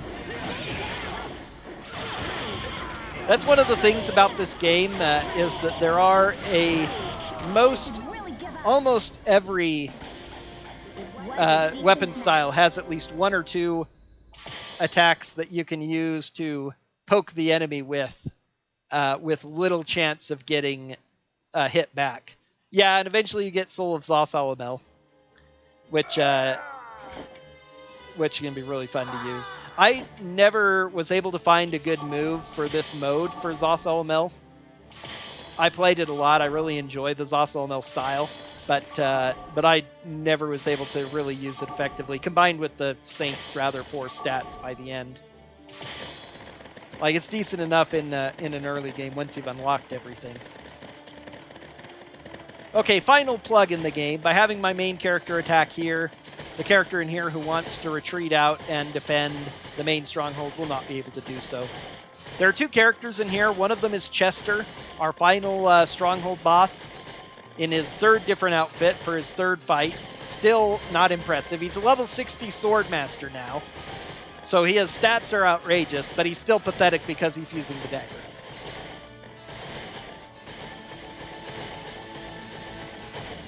And again, you know, bombs, daggers are fun. The AI does not use bombs, therefore the AI is useless with daggers. I actually started with a ninja the first time I played this game. That seemed to be the most interesting to me, and Ninja Kunai, I quickly discovered, had a couple of really, really good abilities too, so most of the time I would recommend doing either Barbarian or Ninja for a first playthrough. Definitely not a Saint, and as powerful as this dancer is, definitely not good for your very first playthrough, I would think. Although just pressing Y string is actually really effective at defeating the enemy, with the exception that on a lot of stages you'll accidentally dance off the edge if you do nothing but spam it. But otherwise it works actually pretty well, but dancers are just so weak they otherwise die pretty darn fast. Monk is kind of middle of the road, okay.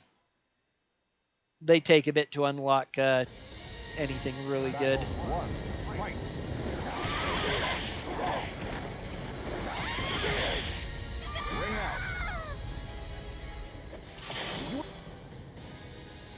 Once you unlock Soul of Keelik, though, Keelik has a couple of really good abusable attacks you can use to punish enemies. His quintuple poke is very effective because for some reason the AI can never block the last hit if they block all the first four, so you get guaranteed damage from that. It's really weird, the AI in this game. The AI in some cases is exceptionally good when they decide to. There is no Soul Calibur that's really better at just absolutely getting frame perfect hits to counterattack or guard impacts at just the right time and all that. But on the other hand, there are just so many holes in its AI for certain attacks. That's what makes this run really possible with these weapon styles. Just having these moves that I can abuse over and over. Which one is my skip? I can't remember which is my skip since it's been so long. I'm just gonna... It's a gold! It's not really because I split late on 19. And I'm not gonna save it, so whatever. Oh. Unit type to infantry now for the first time, so there are no strongholds here. So having really fast bandits doesn't help me. So infantry are the overall best at just hand-to-hand combat, and since it takes a long time to load and the enemies do not gather, rather than load about 8 different fights, it's actually faster to swarm over them with 5 units at a time. And getting it perfect. Okay. 2 for 2. 3 for 3. 4 for 4. Goodness, at least I can pull this off. 5 for 5. Okay. One of the weird things about giving directions with the D-pad along these paths is that when you hit a fork in the road, like right where this guy is, if you're just holding straight up at any point or straight the direction and it doesn't continue going but branches out, it has a set path that it will naturally follow, which is to the left. However, as you can see, this guy on the right has 150 less hit points 140. So he goes down a lot quicker, so it's faster to go through him. But I have to slightly angle to the right as I hit there, but I don't want to hit too much or keep going right, or else I'll actually go all the way to him. So carefully maneuvering through this section is a little bit tricky. But since I started doing that, it saves a little bit more time here on this final chronicle.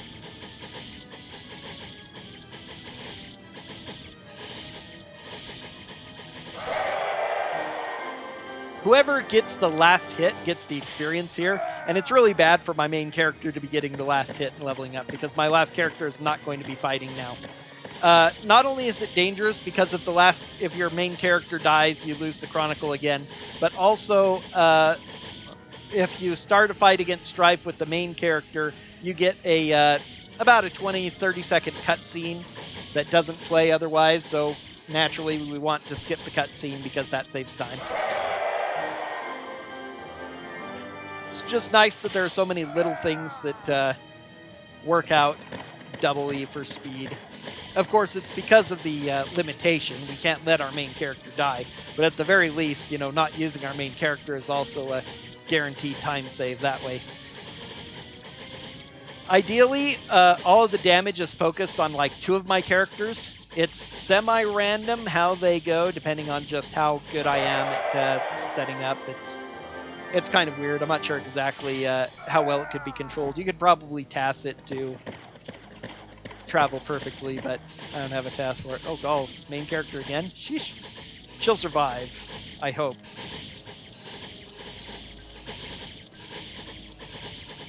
$90, $80, $75. This is unusual. 65, 60. It might also just be because of stats as well. Just barely. Okay, good. Oh, good, and a level for Dan, who has not taken any damage yet. Okay, as long as the main character is not in front, excellent. Very dangerous against this character because Agave does more damage than just about anybody. So who is taking it?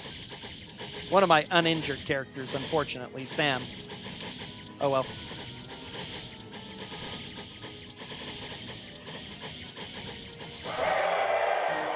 And Sam gets the level. Sam's going to be the next to last person to fight now, though, so oh well. The levels don't make that much of a difference, really. So it looks like our first hero is going to be Dan. Totally uninjured Dan. If Dan can't do it, we'll rely on the next person in line. You can't really group up more than that anyway. Because of the fact that Strife automatically starts combat with you, all you can do is send them in the order you want them to fight, pretty much.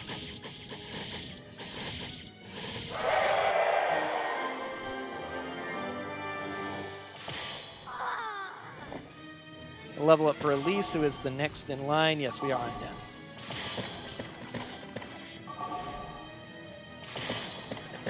And who next? Joe, probably. And then Sam.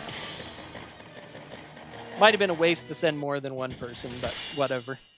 It's not like I'm fighting for PB at this point. I'm long past.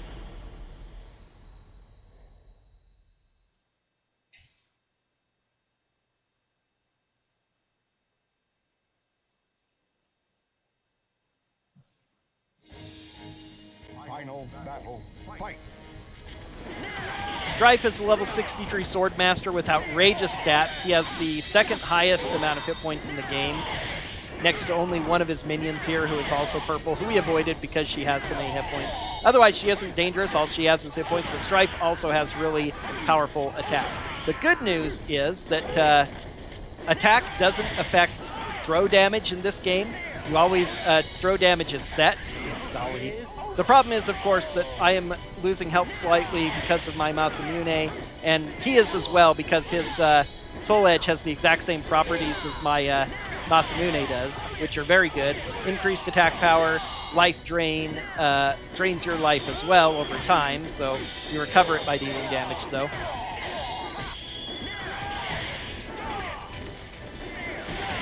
This is rare. I'm going to take him down entirely without a ring out.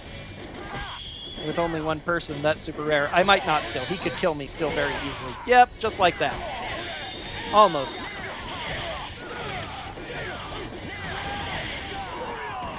I almost always beat him with the ring out, though, at least one, because of how high his health is, and that's time. 307, not bad for a first complete run in probably about 5 months. Got off to a pretty rough start with a couple things, but overall wasn't bad. So the main reason I haven't been streaming in a long time, as I explained when I first started the stream, but almost nobody there, thanks for the GGs. My capture card software was interfering with my input devices, my mouse and my keyboard. It just kept getting worse and worse. For a little bit, it was causing them to sometimes lose signal or sometimes auto repeat a key 1,000 times, and it was getting a little annoying, but whatever. And then eventually it got to the point where after 15 minutes of being on, my capture card software through OBS, no matter what I was playing, caused everything to just shut down. So I couldn't really do anything at all. And it took me a while to figure out what the problem was. I thought it was with OBS for a little while, before finally I figured it out that it was just doing it with even just the Elgato capture software itself. And the people were left only with devastated You know, lands with and my the keyboard not memories working when of the I'm trying to terrible stream, war. you know, you just can't stream anything. So finally, after people, practicing a lot, however, I figured out it was Elgato. I eventually decided I forgot the needed a new hardships. They rebuilt the razed input, villages a new and capture sowed card. new So I went seeds and got upon one, the and it was destroyed nice, but it was fields. actually having a problem that my camcorder used to, that after about an hour of play, it would freeze things. It would go into freeze frame mode where it displays one new frame every 10 seconds or something. And you can't really stream with that either. So I looked online for a source for that and found that all I have to do is plug it into a separate Then by the controller. fireside, Shoutouts to the they statue, told by the the way. tales, Ancient the tales of the animatronic great ones who spilt their blood statues. upon those This lands. only happens with the Soul of Shanghua. If your main character has that, you get this animated hand motion. Really funny. So now it's all working well. This was my test stream, Derust run, make sure everything's working. I've got everything working nice now, so I can finally get to more regular, semi-regular streaming at this point. So I'm probably going to be focusing mostly on this for a little bit. And eventually I'll have to go back and do some more gold box stuff. Most likely I'm going to be doing Pool of Radiance for RPG Limit Break in October if pandemic stuff cools down and we get an opportunity to meet in person again for that. Here's hoping. But since that's still, 6-7 months away, I'm not hugely worried about that. I really want to get more back into this, as well as doing some other stuff, which I can do. I might stream a Kingdom Hearts playthrough or something. Been having fun with playing a lot of Kingdom Hearts 2 and stuff, and I'd like to do a full critical run. But anyhow, that's going to be it for tonight's stream. Thanks for watching, everyone. And hopefully I'll see you guys the next time I'm online. Enjoy the rest of your evening, or night, or morning, whatever daytime it is for you.